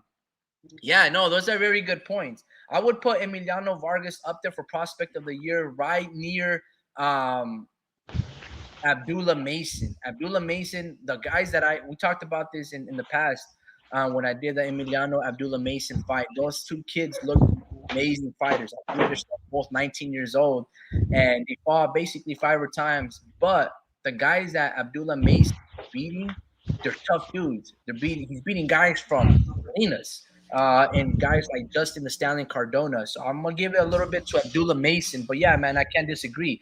Performance of the year, comeback fighter of the year, stunner of the year. Yeah, Rafael Espinoza with Robsy Ramirez. Man, that was an amazing story, like you said earlier, Vince. And Rafael did an amazing job, and now he's a campeón. He's a champion, along with making history of the Mexican greats. So hopefully he's able to channel that momentum and energy and just keep propelling forward. Because maybe a unification with Lee Wood or Alberto Lopez, right? El Venado could be in the new works. They both are with ESPN and Top Rank. So, man, the future is bright with Rafael Espinoza. If he's, I don't know, the contract states that he has to, give Robsy Ramirez a rematch. Most likely he will take it. I don't know. But maybe a unification with Venado Lopez. That would be great. yeah. And But that's the thing, homie Ricky. When I was considering what the fight of the year would be, right? I considered obviously that fight also. Rafael Divino Espinosa versus Robesi El Tren Ramirez for one of those fights. And the reason why I didn't end up deciding that that was one of the fights of the year was because, in my opinion, it wasn't as closely fought as many thought it was. Yes, did Robesi Ramirez have success? Absolutely. And in fact, when he ends up knocking down Divino Espinosa in the 5th round, any other referee, inexperienced and quick set on emotions and reactions, they may have even stopped him from continuing on the fight when the guy basically tells him, okay, walk to me, and he stumbles forward. But nonetheless, the ref knew, in my opinion, that El Divino Espinosa had been winning all the rounds convincingly up until that point. And he was not about to castigate this fighter for the one clean, powerful punch that the Cuban landed. So he decided, especially with 5 seconds remaining in the round, to let him fight on.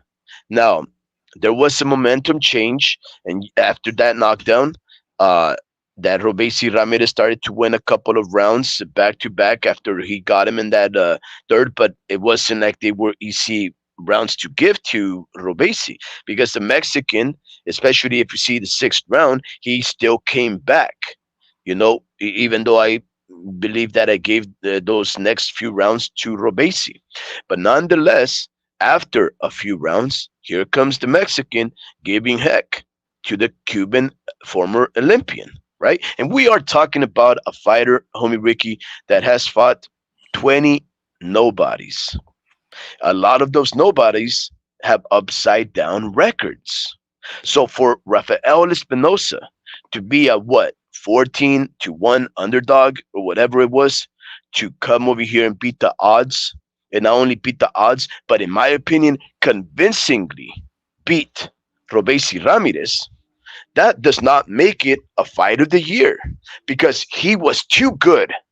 And a fight of the year to me is when both of the fighters, I would love to have placed them as fighter of the year, because again, homie Ricky, that has to be the underdog of the year. You see, the guy who had the most odds completely taking on the world right?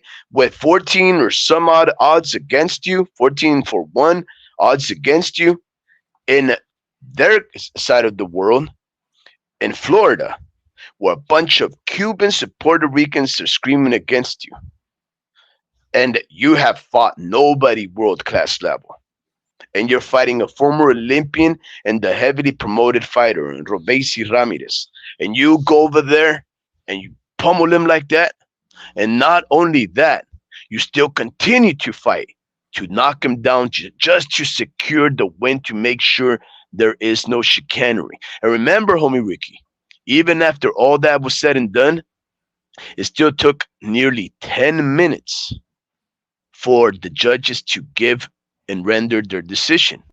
And I the remember. the WBC had to get involved. They had to read the cards and verify them. I think it was the WBC, or maybe not the WBC. I forget. The WBA, I believe, they had to verify the accuracy of the cards, and then ESPN took that time to edit footage of the happenings to make it look like if El Tren Ramirez was much more competitive than what he really was. And it was crazy because even though Ramirez admitted he got beat, I had a lot of back and forths with a lot of Cuban and Floridians who were just calling me out and saying that I was this or I was pro Mexican or whatever, solely because I said that that fight did not deserve a rematch because that fight was nowhere near a draw. And they said, "Oh, well, then honor, honor, and shameful, and that was a competitive fight." All Nope. right, that has nothing. I don't care about your side tangents with people on Instagram and you going back and forth. Look, just so that I can remind you, the only reason we brought up this fight is not because it was. Remember, the topic is, and we're going through the Spinster or the Sportsters page of knockouts of the year, is because Vince Vargas said this was the fight of the year, and I agree. This shit was amazing. This fight was incredible, but not to deviate too much because we always deviate from the topic at hand. We were talking about knockouts of the year. Yeah. We'll get to fights of the year, but right now we're on knockouts of the year. So after we number 5 on the Sportsters was Mark Magsayo, in which you saw that athletic level from the side view. They have 4 Naoya Inoue versus Stephen Fulton. They have this as a number 4 knockout of. Let's watch.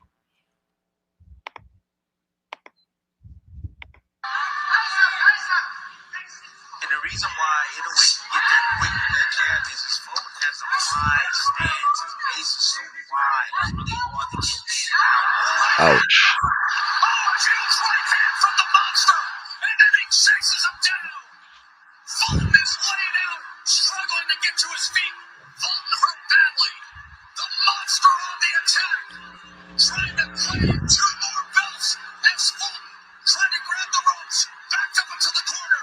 Here comes Inoue. That destructive, decisive power does it again. That was a very good knockout. A knockdown, because according to you, he didn't get slept. He got up and No. That's no. That's what You know you what a gotta do knockdown and a with knockout is, Spence. homie Ricky. Come on now.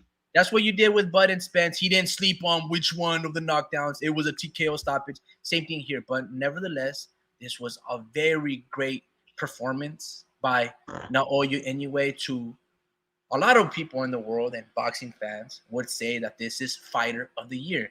This Japanese fighter that's taken names, belts, and kicking ass. Naoya Inoue also had a great knockdown of the year by beating an undefeated, outclassing with speed, power, athleticism, intellect, punch placement.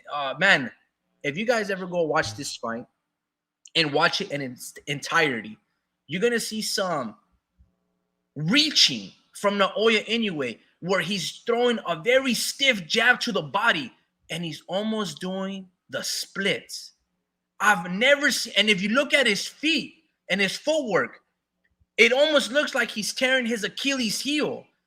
Not only is it a brute force of strength, but his athleticism in this fight that he showed that, like, I'm not just gonna beat you with speed and power. I'm gonna beat you, Stephen Fulton, by outboxing you and showing that I'm much more a dominant athlete. Some of these punches that he was throwing, especially with the jab, reaching. Usually these are flaws. Stephen Fulton could not capitalize. It looked as if the moment was too big for Fulton, and Naoya Inoue pitched one of the most dominant performances against Scooter. And that's why they have, even though it was a TKO stoppage, people are going to remember that knockdown. It was a very similar knockdown punch that Shane Mosley landed that rocked Floyd Mayweather. Floyd Mayweather was very careful, and he was able to clinch soon after that punch landed from Shane Mosley and hold him in tight. Stephen Fulton's biggest mistake here was that he couldn't hold, right? Or that's not what his initial innate thought was.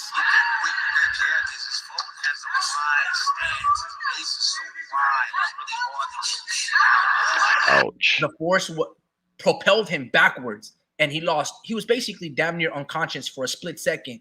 That split second, Naoya followed it with the same left hook that Mark Magsayo landed on that last fighter. Boom, left uppercut from an athletic standpoint. Incredible. Wow. Number 3, guys. Number 3, Junto Nakatani versus Andrew Maloney. Yeah, this one's devastating, guys. This one's actually horrific. And that's the thing, homie Ricky. He completely destroyed that guy's face also. He was a bloody pulp. His face all cut up and everything, broken nose, busted lip, everything. So I guess he dropped him. Oh, he dropped him in the second round, but I'm going to just fast forward to the KO. Here it is. Listen to this punch. This bout comes to a conclusion at 2 minutes. Wow. Let's hear it again. Hold on. What the hell? Perfectly. Gets his head off the line. Listening. You're taking damage. You're getting hurt. And my gosh. Watch his leg. Yeah, that was brutal, man. Jesus. Yeah. Just the impact and the sound of that thudding blow. Wow. You And the know, crazy thing, guys, is so the Andrew Maloney has a brother. I believe they're twins, or they might be older, but I'm pretty sure they're twins. And they're very good fighters. Very technically sound, beautiful punch selection. They had an amazing fight with actually one of Bam Bam Rodriguez's brother named Joshua Franco.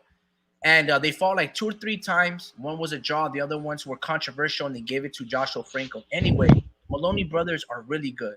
So I don't know what's going on in Japan, but they're building some amazing fighters with power and athleticism, speed, just well-rounded killers, man. Watch out for Japan. But let's just I'm going to try to find that thudding impact. Just hear it out, guys.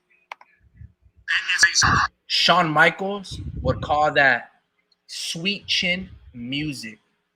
Oh my goodness. Wow. That hurts my fist and my face at the same time thinking about it. You know, homie Ricky, a couple of weeks ago, we were talking about the 115-pound division and how there's been some rumors that every time Junto Nakatani moves up in weight, Bam Bam Rodriguez comes down in weight, and so forth and so on. And I told you how he had just most recently acquired one of those belts at that weight class, right? 115 or so against Andrew Maloney. And you said, then how come he's not there in the WBA? And here's the reason, homie Ricky. As of just 8 days ago, Junto Nakatani relinquished his belt after he just barely got it, by the way. He just barely made one fight, got that belt, and I think he only defended it once, and now he's moving up to 118. It's strange how he's moving, because that means he already went up into 3 divisions in about 6 fights time. Well, So I'm he's not big too sure. too. Yeah, he's definitely a big guy. I think he And was fighting tall. as low as 1 8 at once. Um, Imagine that tall guy right there, but now he's moving up to 118, and he's basically moving, following the steps of Naoya Inoue, just Yep. making sure he never crosses his path. It's almost like Maybe Naoya he's Inoue, chasing him. huh? Maybe he's chasing him. Yeah, chasing him, but I'm not too sure if chasing him to fight him necessarily, or as much as No. chase him to make sure that he follows in the footsteps of greatness of Maybe Naoya they're Inoue. opposing Yakuza gangs, and you never know, man. Just to emphasize on this, look at these comments, man. This is for the Junto Nakatani fight. He goes, his corner must be regretting letting him out for the final round. That KO was brutal to watch. That's exactly what you said, Speed. That it was brutal to watch. Yeah. Irving Navarro goes, that rev should have really stopped it after that dude went down the second time. Yeah, it was disgusting how anyone gave him a second chance after that knockdown. That was brutality in the Mortal Kombat voice. Um, Nakatani is a pound for pound future star. That kid has dynamite in his hands. He's also big. I could see him jumping up to 122 and even 126. Japanese fighters are dominating the lower division. Yeah, and so are the Mexicans. Japan has been the country with the third or fourth largest number of world champions in the world, along with Mexico. It is definitely one of the powerhouses in the lightweight classes for a long time. A few Yeah. years ago, Mexican boxers such as Edwin Valero and Huilapon, who were said to be Japanese killers, beat Japanese boxers with a flurry. Edwin was from Venezuela. He was not Mexican. Stop co-opting people from different nationalities. Let me see. Congrats, not yeah, man. That was yeah. If I remember this fight, I felt bad for Andrew Maloney, but at Yeah, the same time, that fight should have been stopped. yeah, I agree. It's one of those things where you're like, you feel really good, but at the same time, because like you're like, wow, a fucking star was born. But at the same time, you're like, bro, is the other guy okay? It's kind of like when Juan Manuel Marquez, slept Manny Pacquiao in the fourth fight, right? And you're like, oh, you're screaming, you're running out the door, you're coming back in, you're like, yeah, finally. And then you fucking see, Jinky, Manny Pacquiao's wife, she's crying, and you see Manny Pacquiao just sleep with his eyes closed, and your next reaction, you're like, oh no, bro, he's dead. You're like, what? That's kind of how you felt in this situation. You knew Maloney wasn't dead because you see, the heart and fall of his chest, knowing that he's breathing. But you're like, oh, what the fuck? What? Oh, man. That was a crazy night. And you knew from that point on, Junto's name, like it was humming from the walls in that fan base. Like, look, let me try to find that noise. Look after you hear the impact of the thudding blow and hear the crowd's reaction. Yeah, Yeah, that was nuts, guys. That yeah. look, if Junto Nakatani were ever, I don't know, like to your point, I didn't mean to interject and cut you off rudely myself when you were giving a little bit of history Yeah, on. yeah, don't worry about it. You do it all the time. But Junto was, I hope he follows not only in the footsteps of Naoya to become undisputed at 118, but hopefully, Naoya stays at 122 and Junto is following him just so he can stalk him and they can get a fight, man. But if it's any like these Russians do where they don't fight one another, oh, he's my brother, like Johnny Meg Yeah, kind of like yeah, with Triple G and yeah, yeah, Beterbiev, and they're like, let me beat these others. Maybe they have a pact where like, hey, we're not gonna fight Japanese fighters. Let's beat, the other subordinate competition and whatever the case may be. But on that note, number 2, according to the Sportster, Brian Mendoza versus Sebastian Fundora. This is for the second rated knockout of the year. So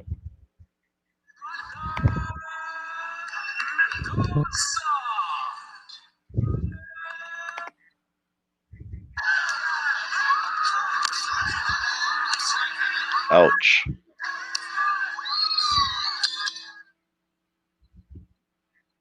oof. Shh. That was trying to Wow. Oof. Oh.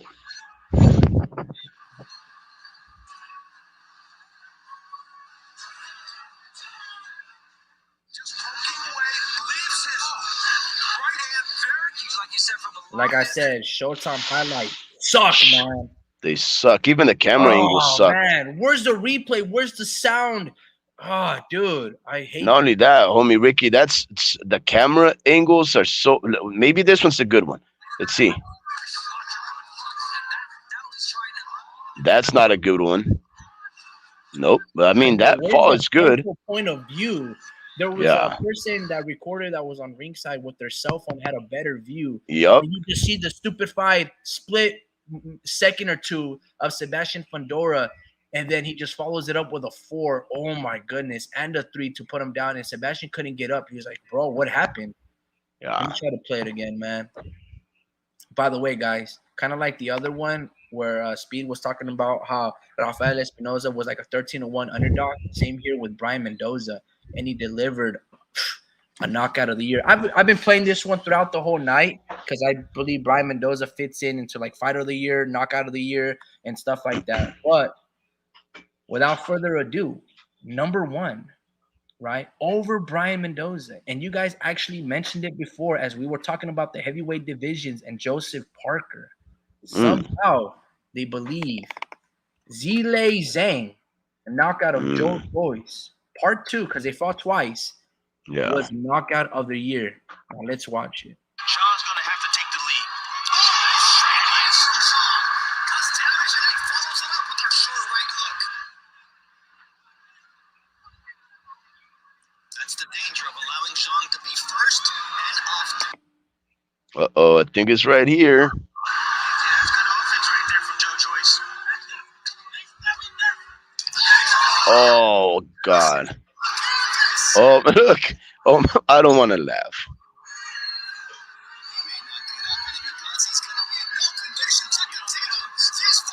Did you see that though, homie Ricky? He fell in slow motion and he assumed the baby position. Look at that. He looks like a big baby, bro. Oh wow.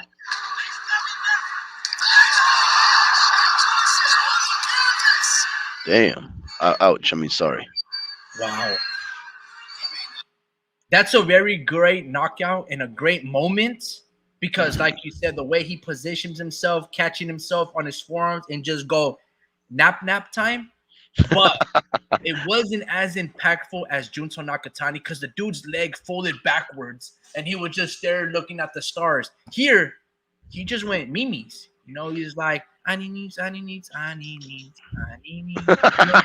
just sleeping on his own thing. Get out of here, bro. Get out of here. So, and he got up. So, like, I don't know, man. Brian Mendoza and Junto Nakatani should surpass this. But no, this was very cute. It was artsy fartsy, man. Yeah. No, I was gonna say the word cute. It really artsy fartsy. It really was a cute knockout, bro. It really look. Oh, look at him. Look, no. I want to see it go. All right.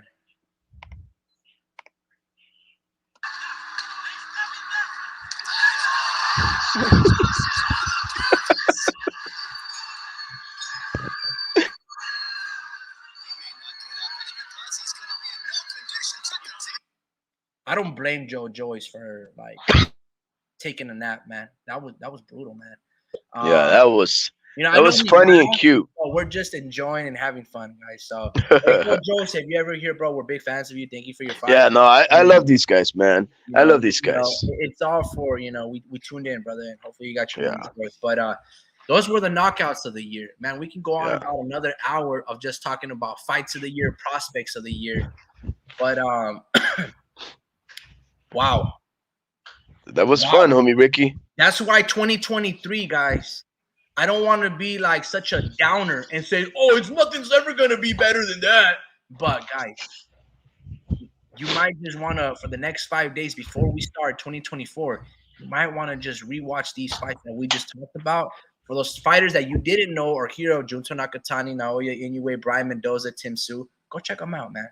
They gave us Oh, an amazing fights. Joe Cordina. I'm pretty sure everybody has heard of those guys, but there might have been one that went under the radar, like Rafael Espinoza for Robeisy Ramirez. But do yourself a service. Do a little bit of Google search and enjoy these fights, man, because I don't know what 2024 has in store. And I don't want to be like a downer, but it's not going to be better than 2023. I can assure you that. Like every year, every month, there was an amazing big fight this year. January had very good fights, like fights that you were interested in. Like, for example, this wasn't the best fight, but you saw Roman Villa steal the show versus Rashidi Ellis. You also saw Jaron Boots Ennis fight that dude Karen, and you saw Tank versus Hector Luis Garcia. That was in January. In February, I think it was Joe Cordina and company and Luis Netti. March was Tim Tszyu versus Tony Harrison. April, Ryan Garcia versus Tank Davis. Cinco de Mayo, I forgot who fought. David Benavides fought in, the month of May. Same thing with Canelo. Or maybe Canelo fought in June or something. I don't remember. Or maybe Canelo fought in April. I don't recall when he fought John Ryder. And then let me see. June had Errol Spence versus Terrence Crawford. Right after was Teofimo Lopez versus Josh Taylor. August came. Man, I miss Sergey versus Jaime Munguia. Every month, guys, there was an amazing fight. An amazing fight. And it just carried over to every single month. Then David Benavides was fighting. And then he fought Demetrius Andrade. And then Devin Haney fought Loma. And then Shakur fought Edwin. Every month, guys. It almost felt like every month was better than the last. Yeah. And, there was like, oh, for sure it's Jaime or Joe Cordina is getting fight of the year. Then there was Navarrete versus Valdez. And then fucking 2 weeks ago was Rafael Espinoza versus Robeisy Ramirez. And then this Saturday you had – it never stopped. And here's another one, homie Ricky. Incredible.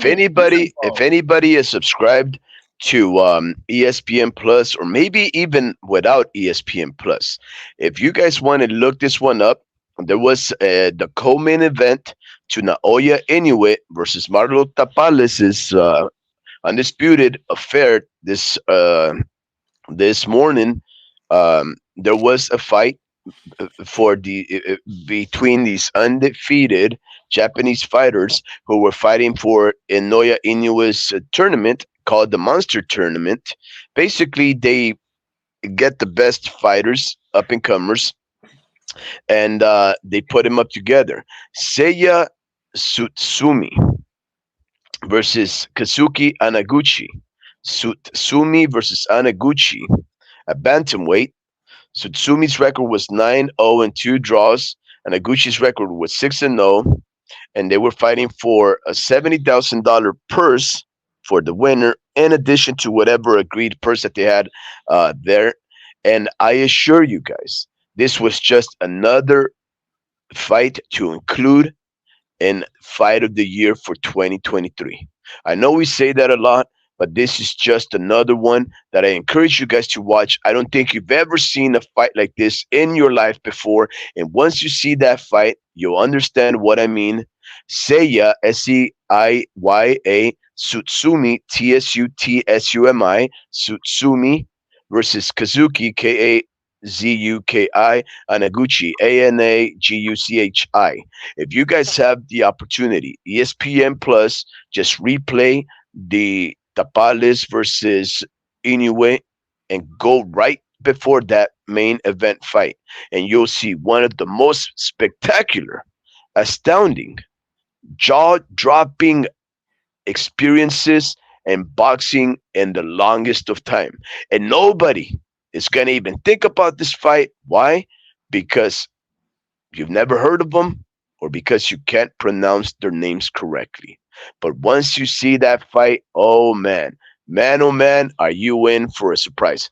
Homie Ricky, listen, I must depart, a dear friend, just due to the fact that I promised myself that I was going to watch a few episodes of the Twilight Zone, the original series, before I return back to work after my 5-day absentia for my laborial duties. I did take a small respite so that I can recover, refreshen, and then liven my mind. But I do want to finish off this last day of my break before I head back on to work. By watching these episodes of Rod Serling and his incredible show, the Twilight Zone. But you know what, homie Ricky, this show, even though we put in 3.5 hours so far, I assure you, we did not do 2023 boxing justice. I know we talked about the knockouts of the year. I know we ended up calling out who our fighters of the year are. But the fact of the matter is, homie Ricky, we did not really address every fight that took place. We did not show footage for the fights of the year. We did not. We excluded a lot of them because this year was so overwhelming and how good it was. Now, not too sure if this is going to be the last of our lives for this year. Homie Ricky, you're the boss, so you know what you have in mind. If you want to go back and we can compile the fights of the year and showcase them for one last live, we can do that. But I did want to say, even if we did that, we might not still have done it enough justice because the homie Ricky and I, we can talk and babble and give praises, but sometimes, ladies and gentlemen, you just have to get the nicest spot in your living room, settle down on your couch, get yourself your jarrito beverage or whatever refreshment that is of your preference, and sit down, open your eyes wide, and just shut up while these men and women allowed their fist to speak volumes. 2023 has been, in my opinion, the greatest boxing year of all time. And if you still don't believe it, then just wait another few days because on December the 31st, Kazuko Ayoka is going to put up his belt one last time before this year wraps up. What will happen there, I am uncertain, but I know this. Even if that fight is a flunk, which I doubt it will be, nothing will make this year any lesser in greatness than it's been so far. The homie Ricky, it's always a pleasure discussing boxing, arguing with you, going back and forth. But I think we can agree on one thing, homie Ricky. 2023. I agree, man. But before you take off, we didn't address the other sex, female boxing, man. And That's this why was I'm all saying. predominantly men. So we're never gonna do it justice. But Yeah. even fights, and I want to shout out to Julissa Alejandra Guzman having the knockout of the year for women's boxing when she dropped and knocked out Ramla Ali. Oh, wow. I put money Show that, on homie her. Ricky. Show that. I put money on her, and she made me win $1,200. And let me just do her justice, cause shout out to you. I was able to buy some 1960 El Camino headers that costed like $750. I only bet $30, guys, and she came through. I want to repeat her name: Julissa Alejandra Guzman. Versus Ramla Ali. Alejandra Guzman versus Ramla Ali. She went on to rematch Ramla Ali a month ago. They fought twice, but the first fight. On his found in the last couple of rounds to the left hook. It was all right hands up until the last round where she landed some big left hooks that shook. Oh, down goes Ouch. out. Wow. 6, 7, 8, 9, 10. On his found in the last couple of rounds to the left hook. It was all right hands up until the last round where she landed some big left hooks that shook. Oh, down goes Ali, and she is out. That was power. 6. Did you see how fast she fell? Yeah, man. Shout out to Julissa Alejandra Guzman for that knockout performance. It was funny because the same day before they fought, I was just looking at some film footage, and I was like, I had seen Ramla Ali, and I've seen that she was fast and athletic, but I was like, I know she's chinny and she can beat Dog. And like Eddie Hearn always gives these Mexican fighters an opportunity to shock his in-house fighter. Kind of like how not Steve Spark, but Gary Coley, the diva, got knocked out by Jose Salvador. Felix. Yeah, yes, Felix. And this was no different. I looked up some fights of Julissa Guzman, and I was like, man, she's got the will and she's got some power. She's a little slow, but if she lands on Ramla, she's gonna knock her out. And I bet a 2-fight parlay, Rigaru Prograis to win by decision versus Danilito Soria. He was a betting favorite for the knockout, and I put money on a decision, and I parlayed that with Julissa Guzman by KO. Those two things happened, gentlemen. $30 to $1,080. That was really nice, man. So I'm never gonna forget Julissa Guzman for that fight. And she went on to rematch Ramla Ali. I thought the fight was close, but they gave it to Ramla Ali. On that note, another couple of fights, just honorary mentions. There was, unfortunately, she popped dirty for a drug test. I don't know if she was ever of Saab, but it was she fought Alicia Baumgartner. Alicia Baumgartner versus Christina Leonardo. That was a very good fight, guys. In fact, I'll show you a little bit. Very good fight. Alicia Baumgartner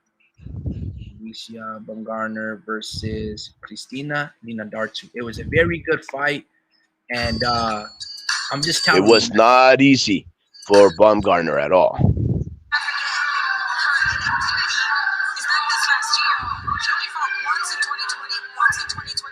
Just a little context.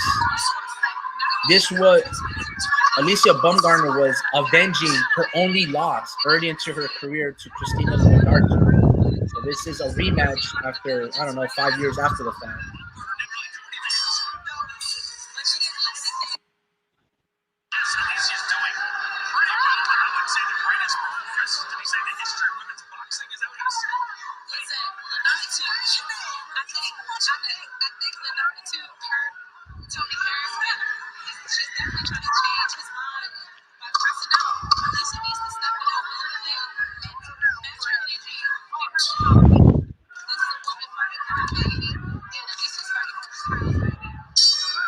Damn, so I guess I'm not finding the best highlights of the fight, but that was a really good fight. I remember watching it live. And also, I want to give out a shout out to the Argentinian, Leonela Judica. For those that don't know who she is, Paola Judica was an Argentinian fighter that went on to fight Siniesa Estrada. It was a really good fight. I thought she beat, where's she at?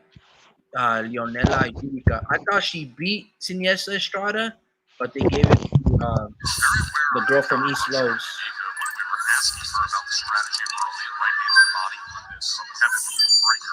Ooh.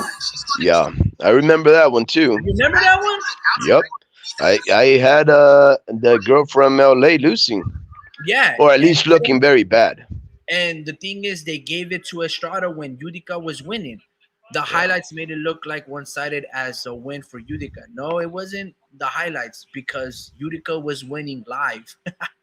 She landed a better, impactful, correct punches. Siniesa uses her speed to slap. It's funny because the top rank fighter is Siniesa Estrada. Why would they manipulate footage to make the opponent look like the winner? Yeah, no, it's true because it was. I mean, that was the highlights, bro. The highlights were won by Judica. Estrada threw more volume, but it didn't have that same sizzle. And she missed a lot. There was another fight. Obviously, there was the Chantel Cameron versus Warp Speed. Katie Taylor. Katie Taylor won. They fought twice this year, and then and of course Erica Cruz, and Erica Cruz versus Amanda Serrano. And when is Amanda Serrano not in the fight of the year? It's ridiculous. She's always in a fight of the year. And then this fight right here too, Yokasta Valle versus Maria Santizo. Yokasta Valle did not look that great, and it was what am I looking at right there? That's crazy. Yeah, that's quite a view. That's quite a view, homie Ricky. But yeah, man, I just want to let you guys know this year, man. And look, guys, I haven't even talked about the transgender boxing. Hold on. That was a joke, guys. Ah, come on.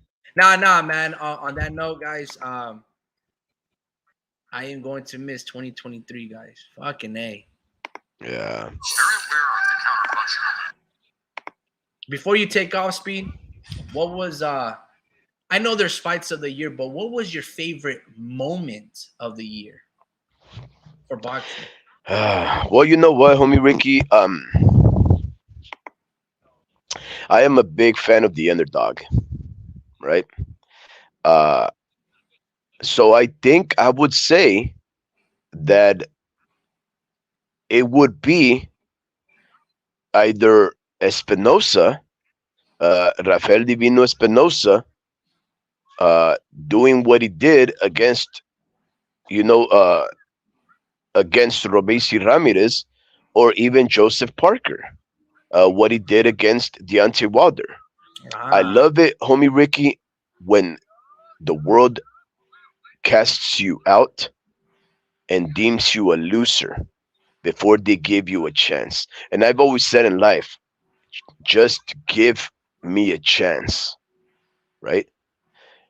Because I'll take that chance and I'll make the most out of it.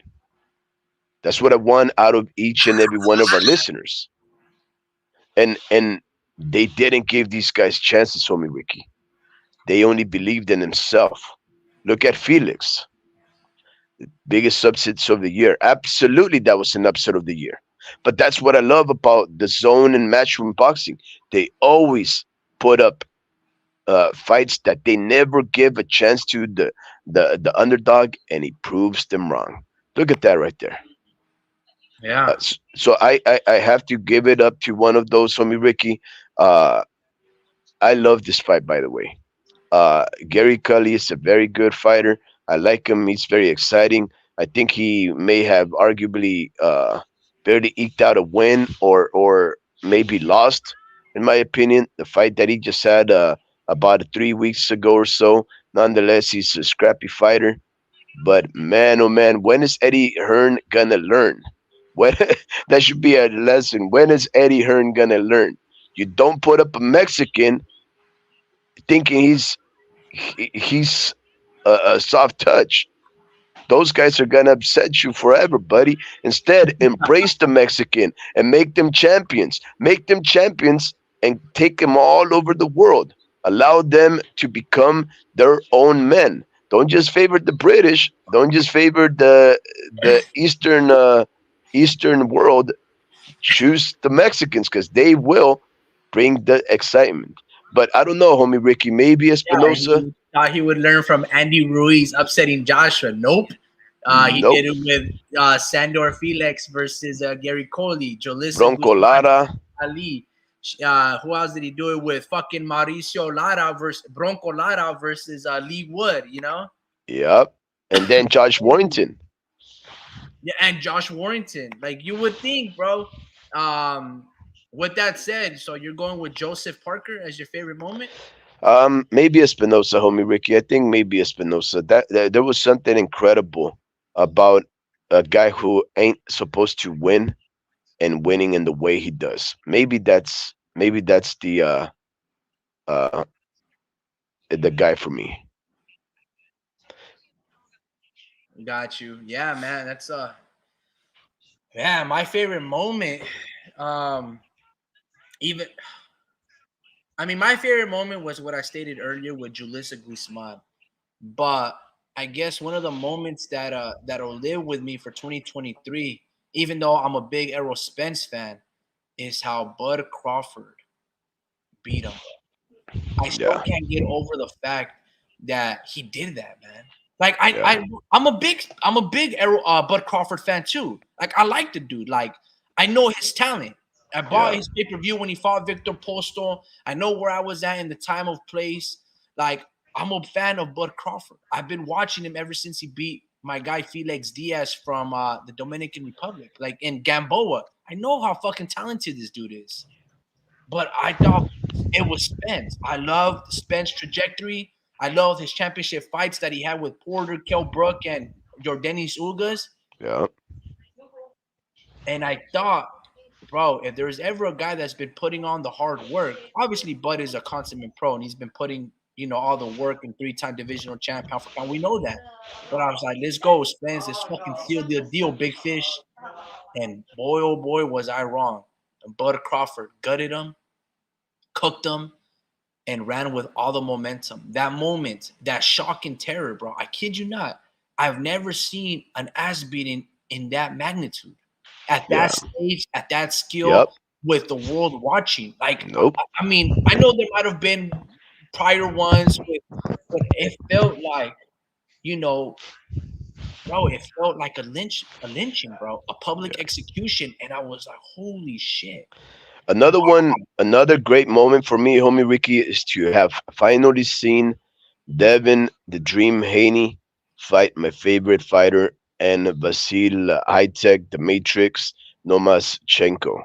That would I have been the greatest moment if it had happened had Loma won, well, because that was not justice. Like Rafael no, Espinosa I get it. deserved that championship versus Robesi Ramirez because of that final round. Yeah. They didn't No, I do get it, homie Ricky. I get that. Don't get me wrong. I agree. Lomachenko won that fight clearly, but it was a hard fought fight for both men. Um, they both did excellent work.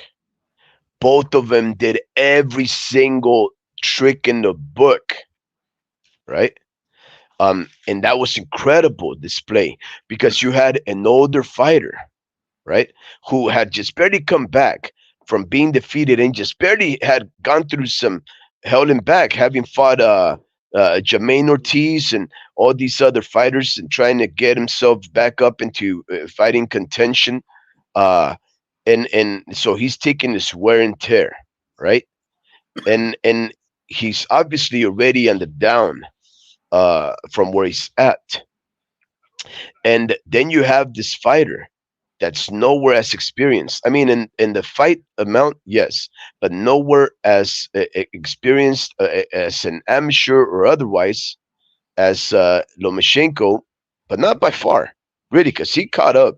Devin Haney has really caught up to the level of competition that Vasil Lomachenko and even Teofimo Lopez are starting are fighting. Nonetheless, they met and they fought and they both did excellent work and they answered the question that people had asked of them before.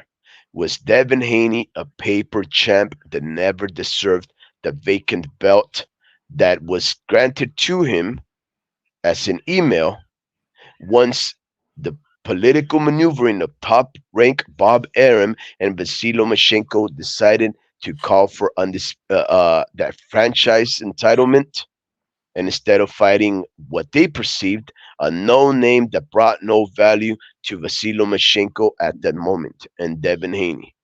And they never accredited Devin Haney for having gotten that belt, but he took that naysaying and that opportunity and ran with it. And that's all we can ask, guys. A chance. Get a chance and run with it. Devin Haney got the chance and ran with it. And although I believe he lost that fight, uh, it doesn't mean that he did not do excellent work. It doesn't mean that it was not one of the most hard fought, technical, masterful fights between two incredible fighters of different generations and ages and styles. It was incredible. It really was probably my favorite fight of the year, homie Ricky. Between that and Rakimov versus Joe Cordina, which again was very similar to Devin Haney and Vasil Lomachenko, and how both of them did incredible work in that fight. Those two fights right there, homie Ricky, make me think, man, this is the highest caliber boxing you can ever witness. And we witnessed that all in 1 year, homie Ricky. But because I am a fan of of Vasily Lomachenko, I have to go with that. Just on a personal note, of course, but I do have to say this: Devin Haney has gotten my respect. He's had my respect, but after he fought Vasily Lomachenko, not having needed to, without having needed to He answer needed those questions. he Well, needed he needed to if he needed to answer the questions for his naysayers, but he did it all for himself. Absolutely. He needed Lomachenko for validation. He needed Lomachenko to prove not only to for validation and to the naysayers, he needed it to prove to himself that he is the guy. And after Lomachenko, he did not win nobody over off that performance. Not saying that he didn't do Exactly. his thing. It was bittersweet. Yeah. They did not get the decision correct. Like Andre Ward when he got beat by Kovalev in the first fight, right? They did not do it justice. But afterwards, after Devin Haney fought Regis Prograis, he's winning fans over. You Yeah. know, not just by the dominance and things of that nature, but he's continuing to move forward and look for the big fights, to look to Yeah. fight Teofimo, to look to fight, I don't know, unify with the other champions and Rolly and company. He's looking to do that. So it's honorable that he's not just, oh, the reason why I wouldn't put Lomachenko as that moment, even though because it was bittersweet, well, because he was crying and you see him put his hands in his eyes covering and he's going, you know what I mean? That cannot be the moment that like you can remember that moment, but it can't be like what encapsulates, Yeah, but homie Ricky, even so though, even if that was a loss, what matters is that he pursued providing an answer to the questions. How many fighters, homie Ricky, don't even try to answer a question, to test themselves? How many of them don't content themselves to just doing whatever they want, taking the easy fights, trying to make the most money without a care in the world about what the fans want? Devin Haney is doing it for himself. He's doing it for the naysayers. He's doing it for the fans of the sport. And he's also doing it for the money. He's doing everything the right way, homie Ricky. And because of that, he got my respect. Win or lose, anybody that moves that way will get my respect.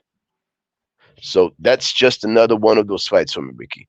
But yeah, and we can go on, homie Ricky. What other fights? Amanda Serrano, another Erica Cruz, another great.